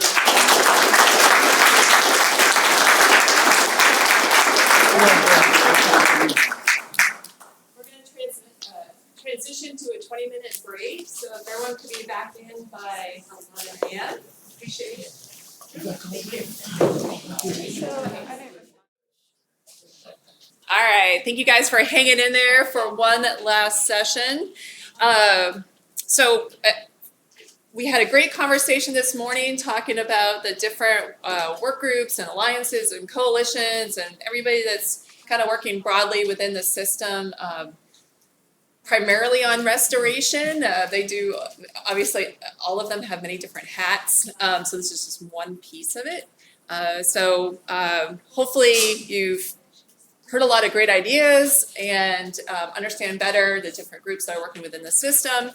And so this session, we kind of wanted to put it back out to everybody in the audience and say, okay, what are we missing? How do we continue to have better conversations and more restoration in the system and look for external funding and be successful in applying for external funding? So about 2 years ago, the research reserves found out that they were receiving capacity funding through the Bipartisan Infrastructure Law Act. And specifically, the funding was to build capacity to go after some of these large pots of restoration funding. And so we talked a lot amongst the staff and said, well, what do we need?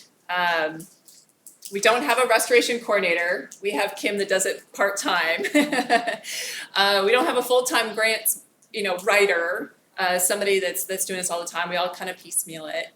And so internally, we would like to build our organization to be able to go out and be more successful in restoration.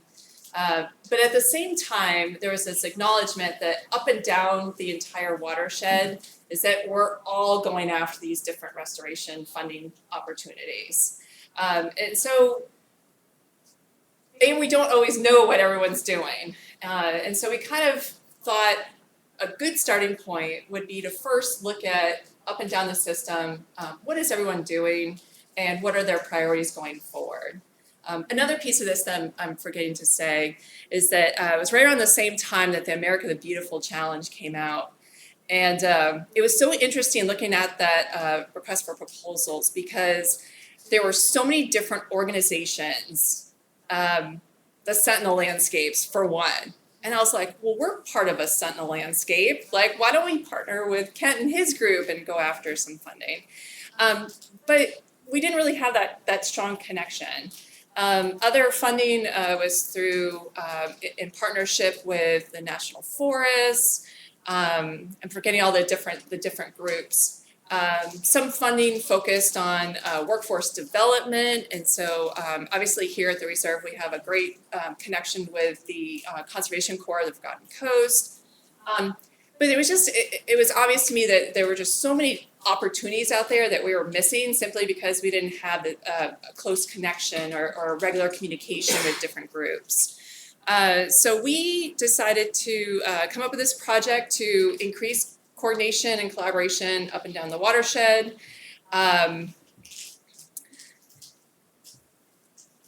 We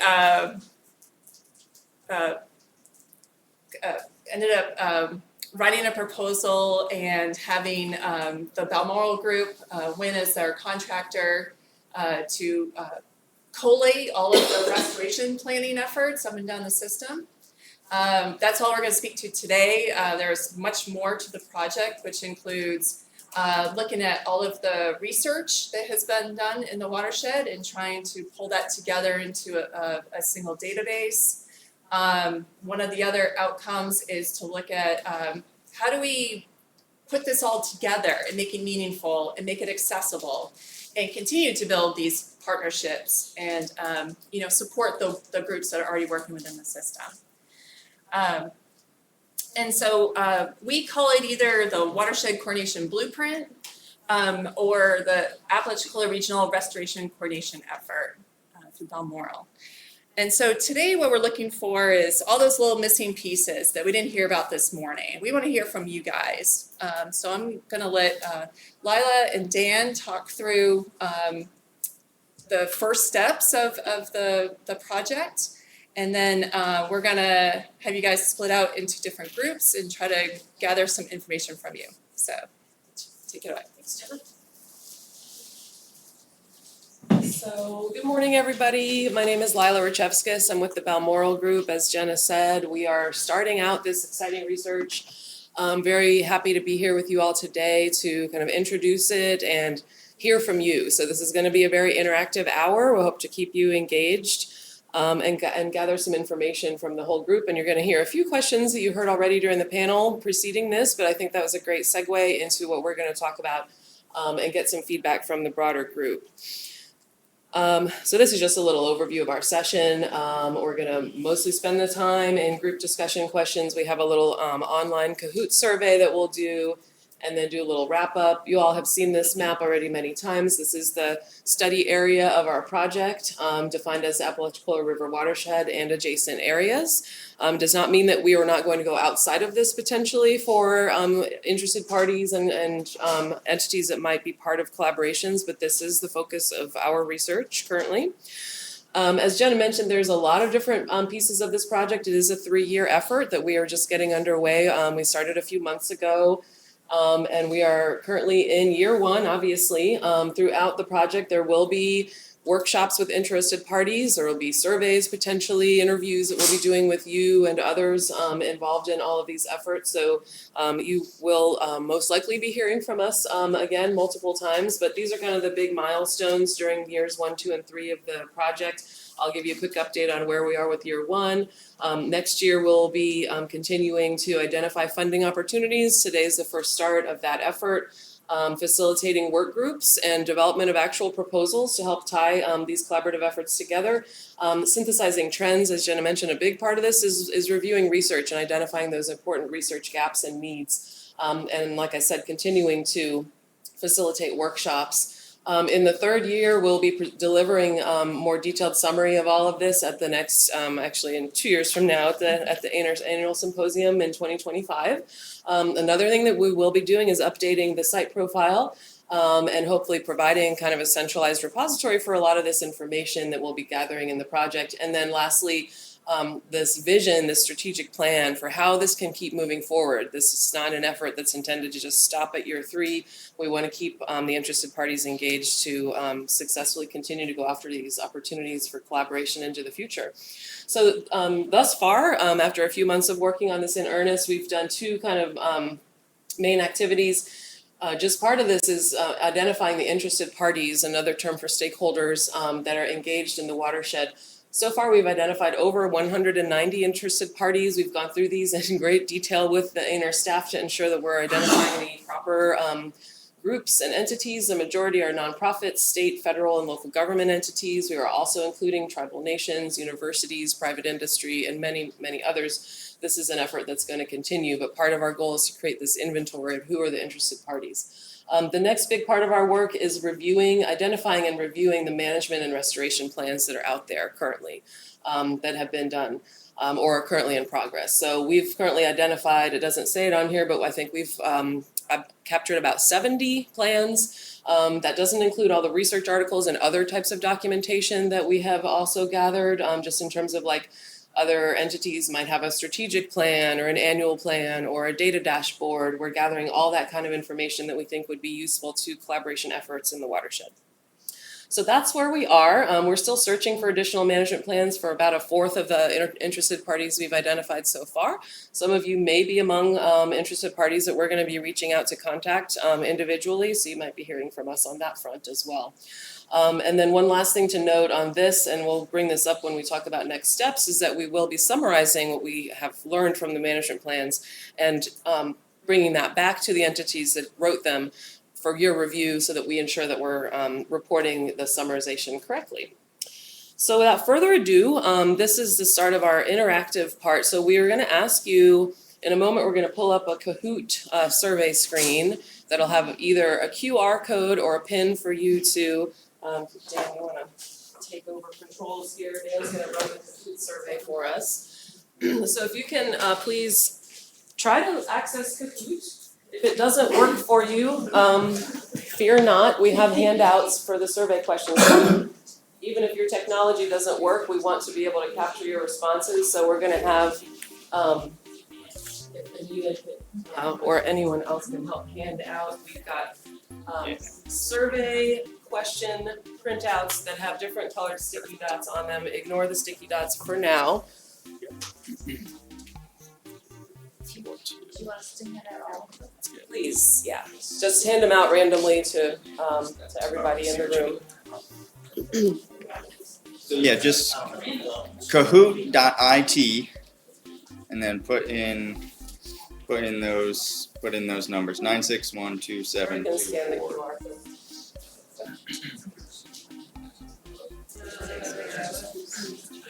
Don't check your email. I know once you get your phone out, it might be tempting. Stay on the Kahoot browser.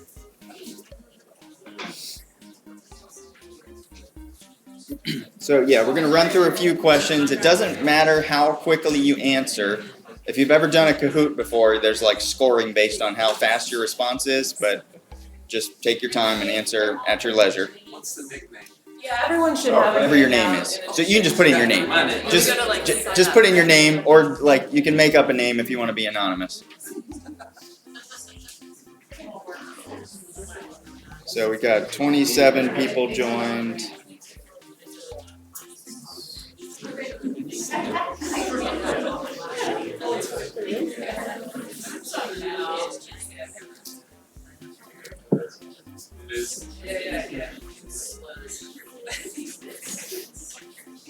We'll give it just another minute or so. Has anyone counted lately? Do we know how many is here? We definitely had some drop off after the break, so this might be everyone. How many does it show there, Dan? 34. Okay. Does everybody have either a piece of paper with the questions or are logged into the Kahoot? Anyone not have either of those? You don't need, and you can ignore the paper if it's working on your phone. Oh, wait, she just said opposite that. Right, well, let me clarify that. So the paper will come into play later. Right now, if you've successfully logged into Kahoot, just ignore the paper for a few minutes, but we just wanted everyone to have it just in case your Kahoot doesn't work, so you can write down your responses at any time. But we will be breaking into small groups in about 10 minutes, and at that time, you're gonna want the paper to jot down answers during your small group discussions, so please hang on to it. So are we ready to start? Ready to go. 35 people joined. You can still join, halfway through this if your phone isn't working or something.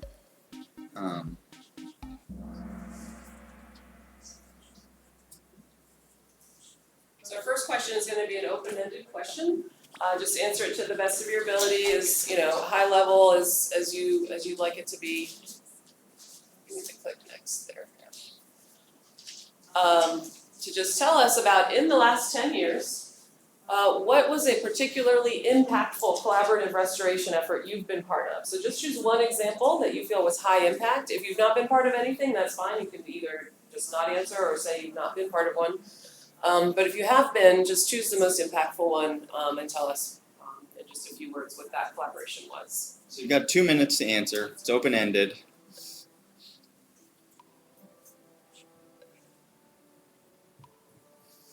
After you type in your response, it might ask you to pick a key word, I forget how this open-ended, so you might be like 2 steps to sort of submit here. So if you type in a sentence of something, it might prompt you to like pick the keyword out of there. So just do that as best you can and then submit it. That keyword is not, It doesn't we'll have matter, the whole right. response captured, but.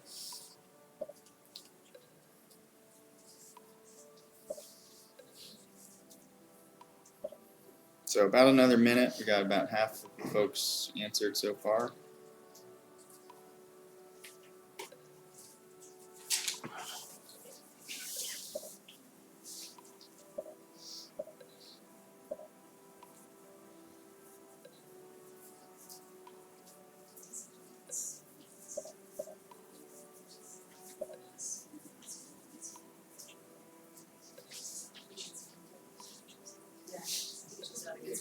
Oh, okay.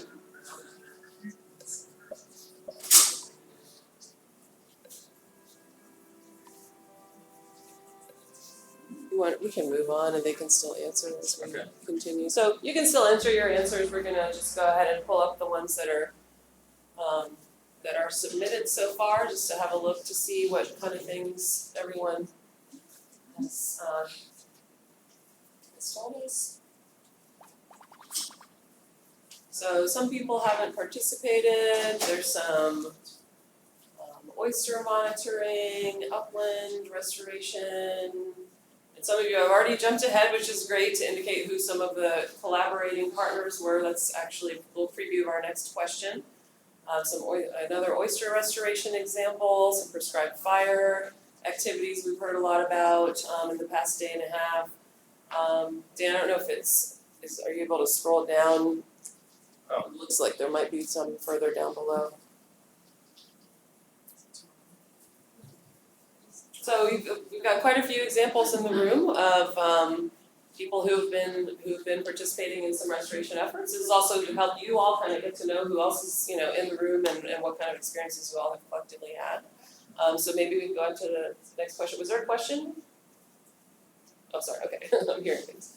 All right. So the next question is, for these restoration efforts, just briefly tell us who were some of the collaborators. If you can, just tell us who the name of the agency was. We just use acronyms. That's easier, and whether it was state or federal agency, or local government, etc.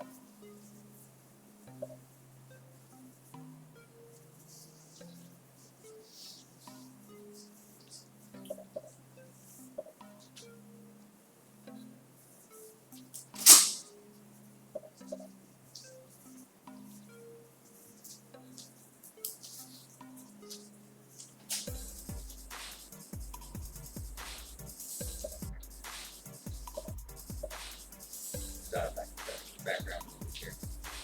Okay. Is that helping? It's like is that helping you? Jeopardy. Jeopardy. Yeah.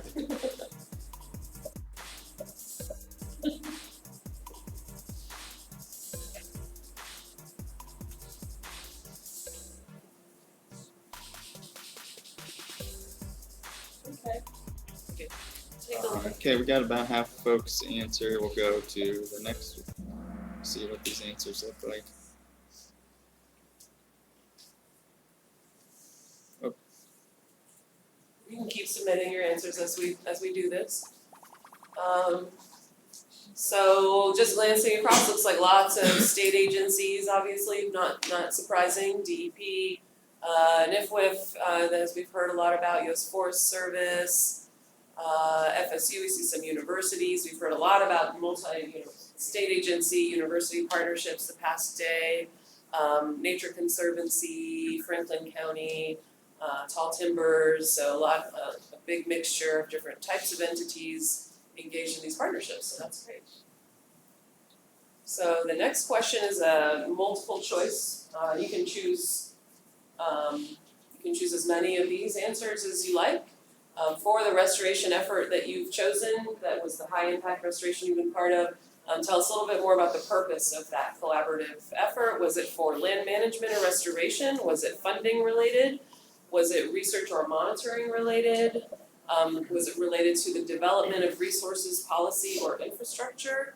Was it education, training, or stewardship, or some other category that's not up here? And again, you can choose one or all, as many as you'd like of these, just click on them.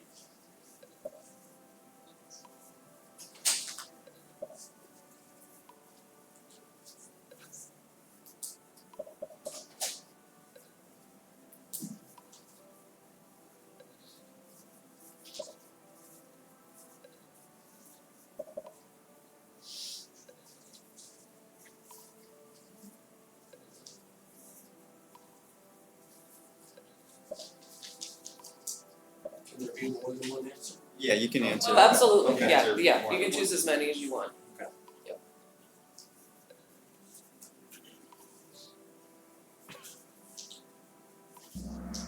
Okay, so it looks like across everybody's responses, the winner is land management and restoration. Not surprising that that is the majority of the purposes of the collaborations. The next highest looks like it was for research or monitoring. And then we have a few education, training, or stewardship purposes, and then coming in after that would be funding related and resource and policy or infrastructure development. And one person put other, so if you'd like to share with us what that other was, there would be an opportunity on the next slide. But that's an interesting look across, the different purposes of these collaborations. Sorry, I lied. The next question is about the location. So just drop a pin when you see the map come up. You should be able to just pinpoint on the map where this collaborative effort was primarily located. Certainly it could be across a broader area of the landscape, but just try to indicate kind of the primary location of it. So you just sort of drag the map around and you should be able to locate that pin at a certain spot.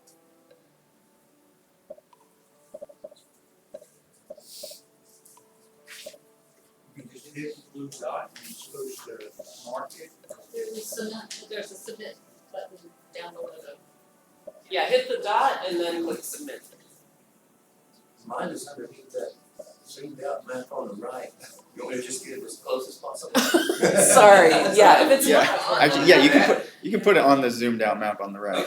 Okay. Well, This, will it work that way? it's slightly underneath that. Ah, yeah, sorry, yeah, That's all right. if it's not in this map, do your best.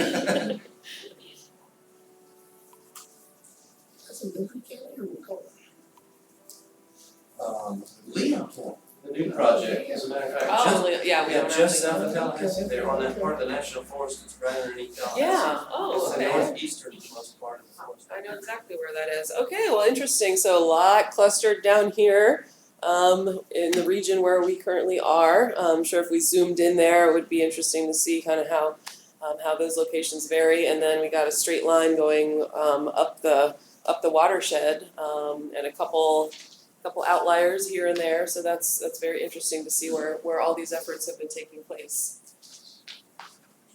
So the next part of this is a small group discussion. We're going to break you into groups based on the color of the little dot on your survey handouts. So if you look at your survey handout, please, and we're going to put the groups in different places. So everybody pay close attention to the color coding. So if you have a green dot, let's put your group up here in the front of this room. If you have a yellow dot, let's put your group in the back of this room.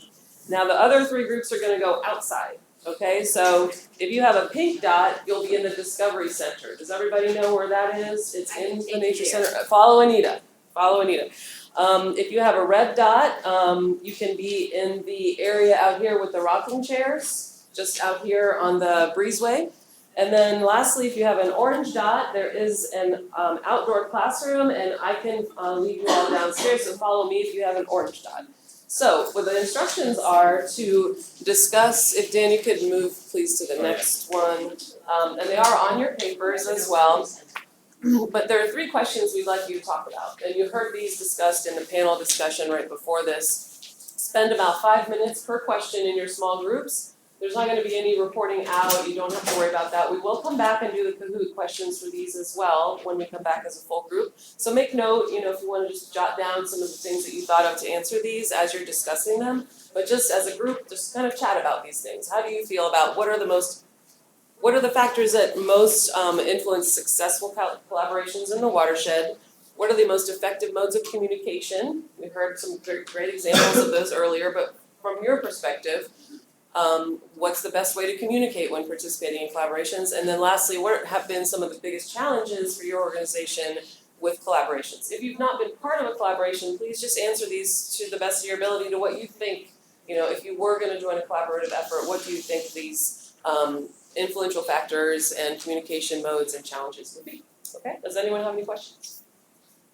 All right, so we're gonna spend about 15 minutes. So we will be walking around, Dan and I, to see how the groups are doing, but we'll reconvene here at right about 11:40. The outdoor classroom follow column. Perfect. Oh, sorry, okay, that was an orange dot, right? Yes, orange dots follow column. Okay, thanks everyone for coming back in promptly. I know I said we're gonna do the Kahoot with those small group discussion questions, but we're running a little low on time, so we're gonna skip ahead to, and thank you all, it sounded like you all had some good, discussion, I was able to listen in on all the groups at different points. It sounded like you were coming up with some very, interesting and, very good ideas about, ways to address some of these challenges. So on that note, maybe just building upon what you just discussed with respect to challenges, the best modes of communication, what do you really need for collaboration to be successful?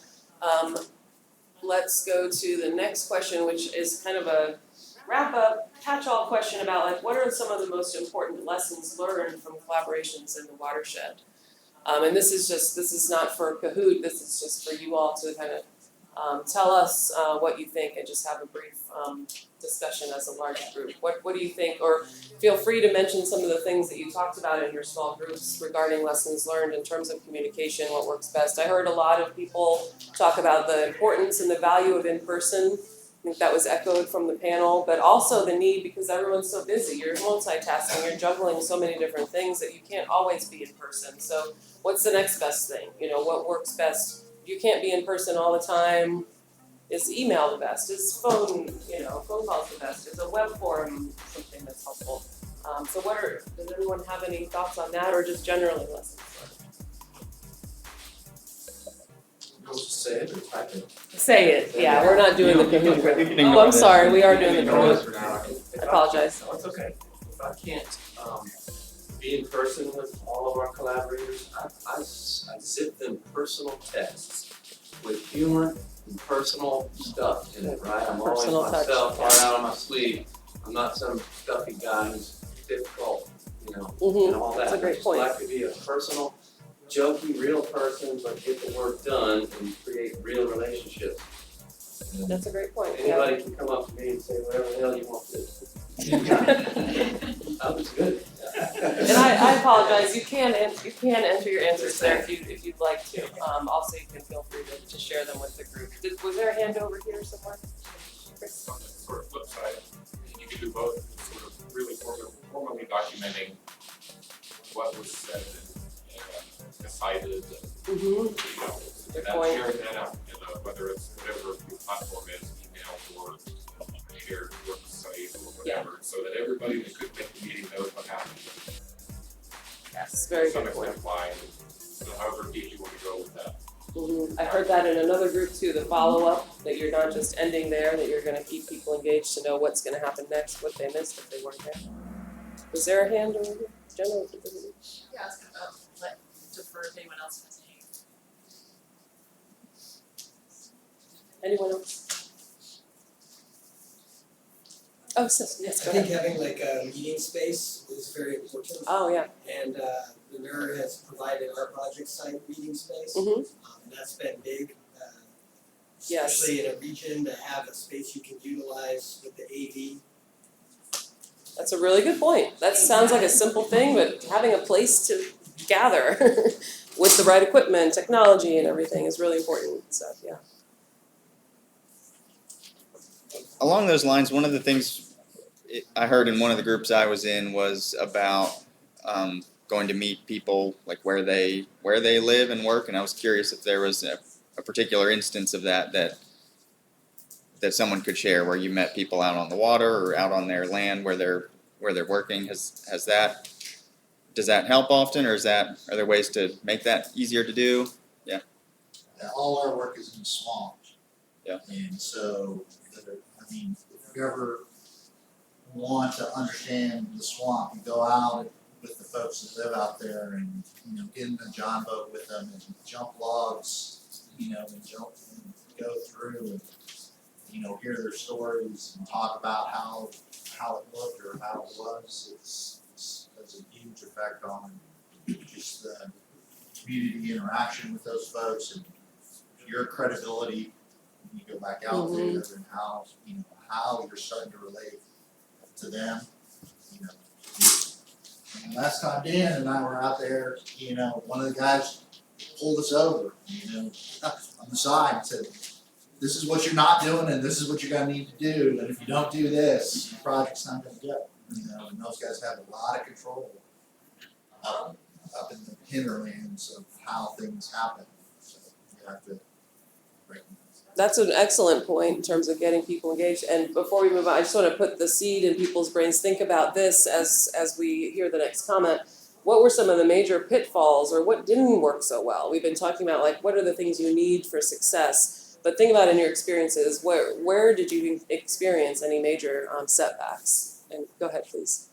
Back to the prior point, I was just gonna say, informality is really cool because you get to know people on a personal level, your collaborators, the people you work both professionally and unprofessionally with. If you develop a relationship with them, you can work with them a heck of a lot better. You know, I have people over to CPI headquarters, AKA my home, on 5 acres in Wacoke County, and all collaborators from zoos rain down upon my pad, and I invite them to spend the night there because we're all strapped for money. And we get great work done there, marking newts, talking, we're formal during the day, but it's beer time after 5 o'clock. Then we really get the work done by getting to know each other, honestly. I mean, we get more work done with informal social events together, honestly, and with better ideas. That's a great point. I mean, the lubrication of beer, right? Sure. And you Really don't need gets a to beer to do creativity, that, but yeah. you do need to communicate. That's an excellent point. Any thoughts on challenge, like what were the biggest pitfalls or anything that didn't work so well? Yes. So we, just to go back to your question, I went out in the community and gave presentations on what we were doing to the Franklin County Commission, the City Commission, we had public workshops. And so the biggest challenge though was dealing with misinformation that was being distributed. We weren't in a position to respond because it was a closed group, and there was a lot of misinformation being spread around, and it seemed like those voices were louder than anything that I could do interactive, so that was Did you come up with any strategies to counteract we that? just kept having public workshops and keep giving presentations and just trying to get the facts out there to try and overcome that, but you know, there's always going to be a contingent that it's kind of hard to get to. Yeah. So trying to engage that contingent was the biggest challenge. Okay, thank you for sharing that. Yes. When you're dealing with government, the biggest way to stop is to have a massive overreaction. Right? We all deal with it, and it's really brilliant. It makes you walk it back, and sometimes you're like, I'm just not even going to deal with it. But the Franklin 98 project, we shrunk our project site in half because we had a group of landowners write a ridiculous letter to Army Corps talking about how we were planting marijuana and killing manatees. I'm not even kidding. And it's like, this is ridiculous to even address, but are we going to fracture the community, or can we cut the project site half, still meet our goals? And so dealing with the overreactions is On misinformation. or maybe not you created misinformation. It was brilliant. Fake news. Brilliant move. So I don't know, dealing with it. Chris, did you have The challenges of working with stakeholders or interested parties that aren't government, have 9 to 5 jobs, really get paid to go to meetings is, you know, if you're working with watermen, they need to be on the water to make living, make money, feed kids and so on. So taking time, getting access to them is very hard. Kenny talked about meeting them in the swamp or whatever, but it's really hard. Earlier today, somebody said, well, find the key individual that has the respect of the community. That's great, as long as they really have the respect of the community and you don't pick the wrong person. Just the first person to put their hand up that says, I speak for the community. You could ask the community, and half of them might think that's right, and half of them might think that person is the wrong spokesperson. It's a really tricky, very tricky. That's an excellent point. Are there any strategies to try to avoid that happening or minimize that, or just do the best you can to communicate with people? I think it takes time and just consistency and patience building those relationships. It takes a really long time. Yeah, that comes back to, consistency, relationship building, all those things, yes. And it's kind of along that line, so we had a postdoc who was a social scientist, and she was separate from our group. We made it very clear she wasn't funded by us, she's FSU, but she actually went out again into the community, set up interviews with people, and what she termed it diplomatic stalking, in trying to get people to respond. And it was a struggle, it was a struggle, but to Bruce's point, I mean, that gave us some insight into, what the people that wouldn't come and talk to us in our public meetings, she went out and engaged with them. Mm-hmm. And so managed to get some of this message across. So, but it's hard work. It sounds like it was a significant challenge that cuts across many different efforts, and probably one of the most time consuming, right? So that's really helpful. Thank you all for sharing. Yeah, one more question and we'll have to move on. Or comment. I think you really have to, this is gonna be completely in the other direction, but I think you really have to be honest about what the expectation of the goal is. Mm-hmm. And I'll tell you, I worked on a huge project once, it was, $23 million that, it was state funded, huge public backlash. And so they tried to compromise, until they got to the point where the project was not viable.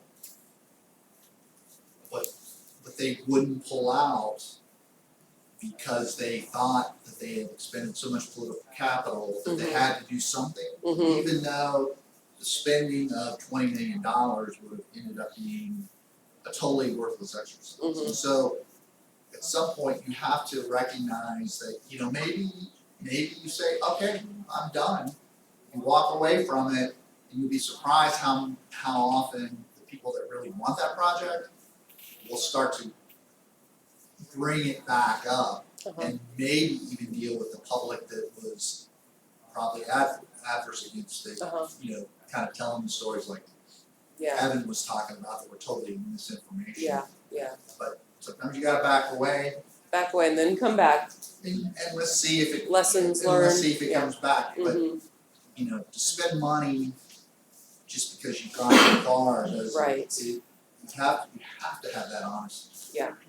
That requires conversations. That's a lot of communication. a lot of discipline to be able to do that. Yeah, absolutely. That sunk cost is tempting to just keep doing what you're doing because you've already invested so much.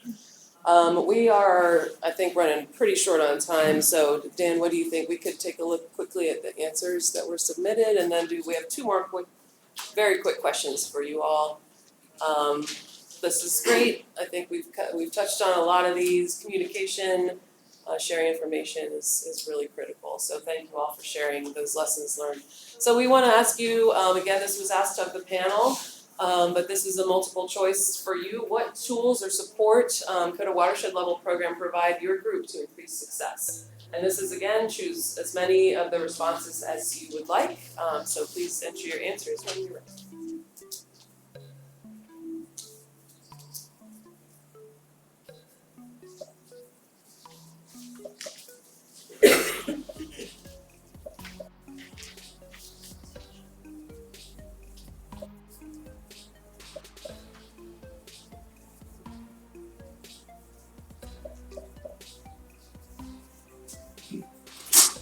Go for it. Yeah. Alright. Okay. Share on a summary of this. Yeah, we'll share out a summary of this. So the winners are opportunities for connecting with potential collaborators. One of the whole points of this effort is to help those connections occur. So that's great to know that is going to be useful for you all. And then, the winner is that one, information. Yeah, this one is the leader. Huh. Interesting. Okay, sorry, I was misreading. Almost everyone. But I didn't get finished, so it could be higher. Oh, well, the suspense is mounting. We're not quite done. Okay, great. And last question, and this is, you can take your time to answer this. We'll go on and do the wrap-up slide, but just think about, we already talked about a lot of different funding sources. Oh, sorry, I jumped ahead. This is if you identified other ways that you could use support that were not on that multiple choice slide. Please go ahead and tell us what those might be. And we can continue to enter those answers as we do the last question. So that's just if there was something not covered in those previous categories you'd like to tell us, this is something that could really be helpful to you. Please type that in. And Perfect covered, we'll just go. yeah. So the last question is, and there have been a lot of things mentioned and suggested in terms of near-term funding opportunities, things that could be pursued. So we would just like to know if from each of your perspectives, there's some low-hanging fruit funding opportunities that are out there that should be pursued, and or specific projects that need funding. And you can always, we're gonna provide you with our contact information on the last slide. If you think of something later that you'd like to tell us about and share with us, please reach out to us anytime or reach out to the ANERR staff, who can also convey that information to us. So just wanted to leave on that note in terms of, are there opportunities that could be pursued? And I know that there's the NIFWIF that Ken was talking about, the opportunity to connect with them and receive some technical assistance. So obviously that is something that's out there. But Dan, I think if we can, is it possible to toggle back to the PowerPoint slide while people are you can still enter your answers in as we exit from this. Not sure, we need Kennedy's help.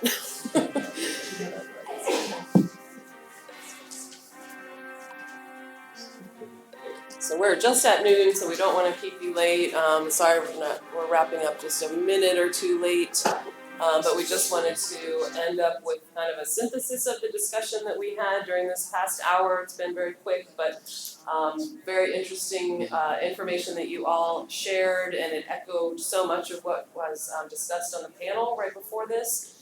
But some new ideas are also shared in terms of like the hybrid methods of communication that are important to people, all these pitfalls and challenges of building trust among the public, combating misinformation.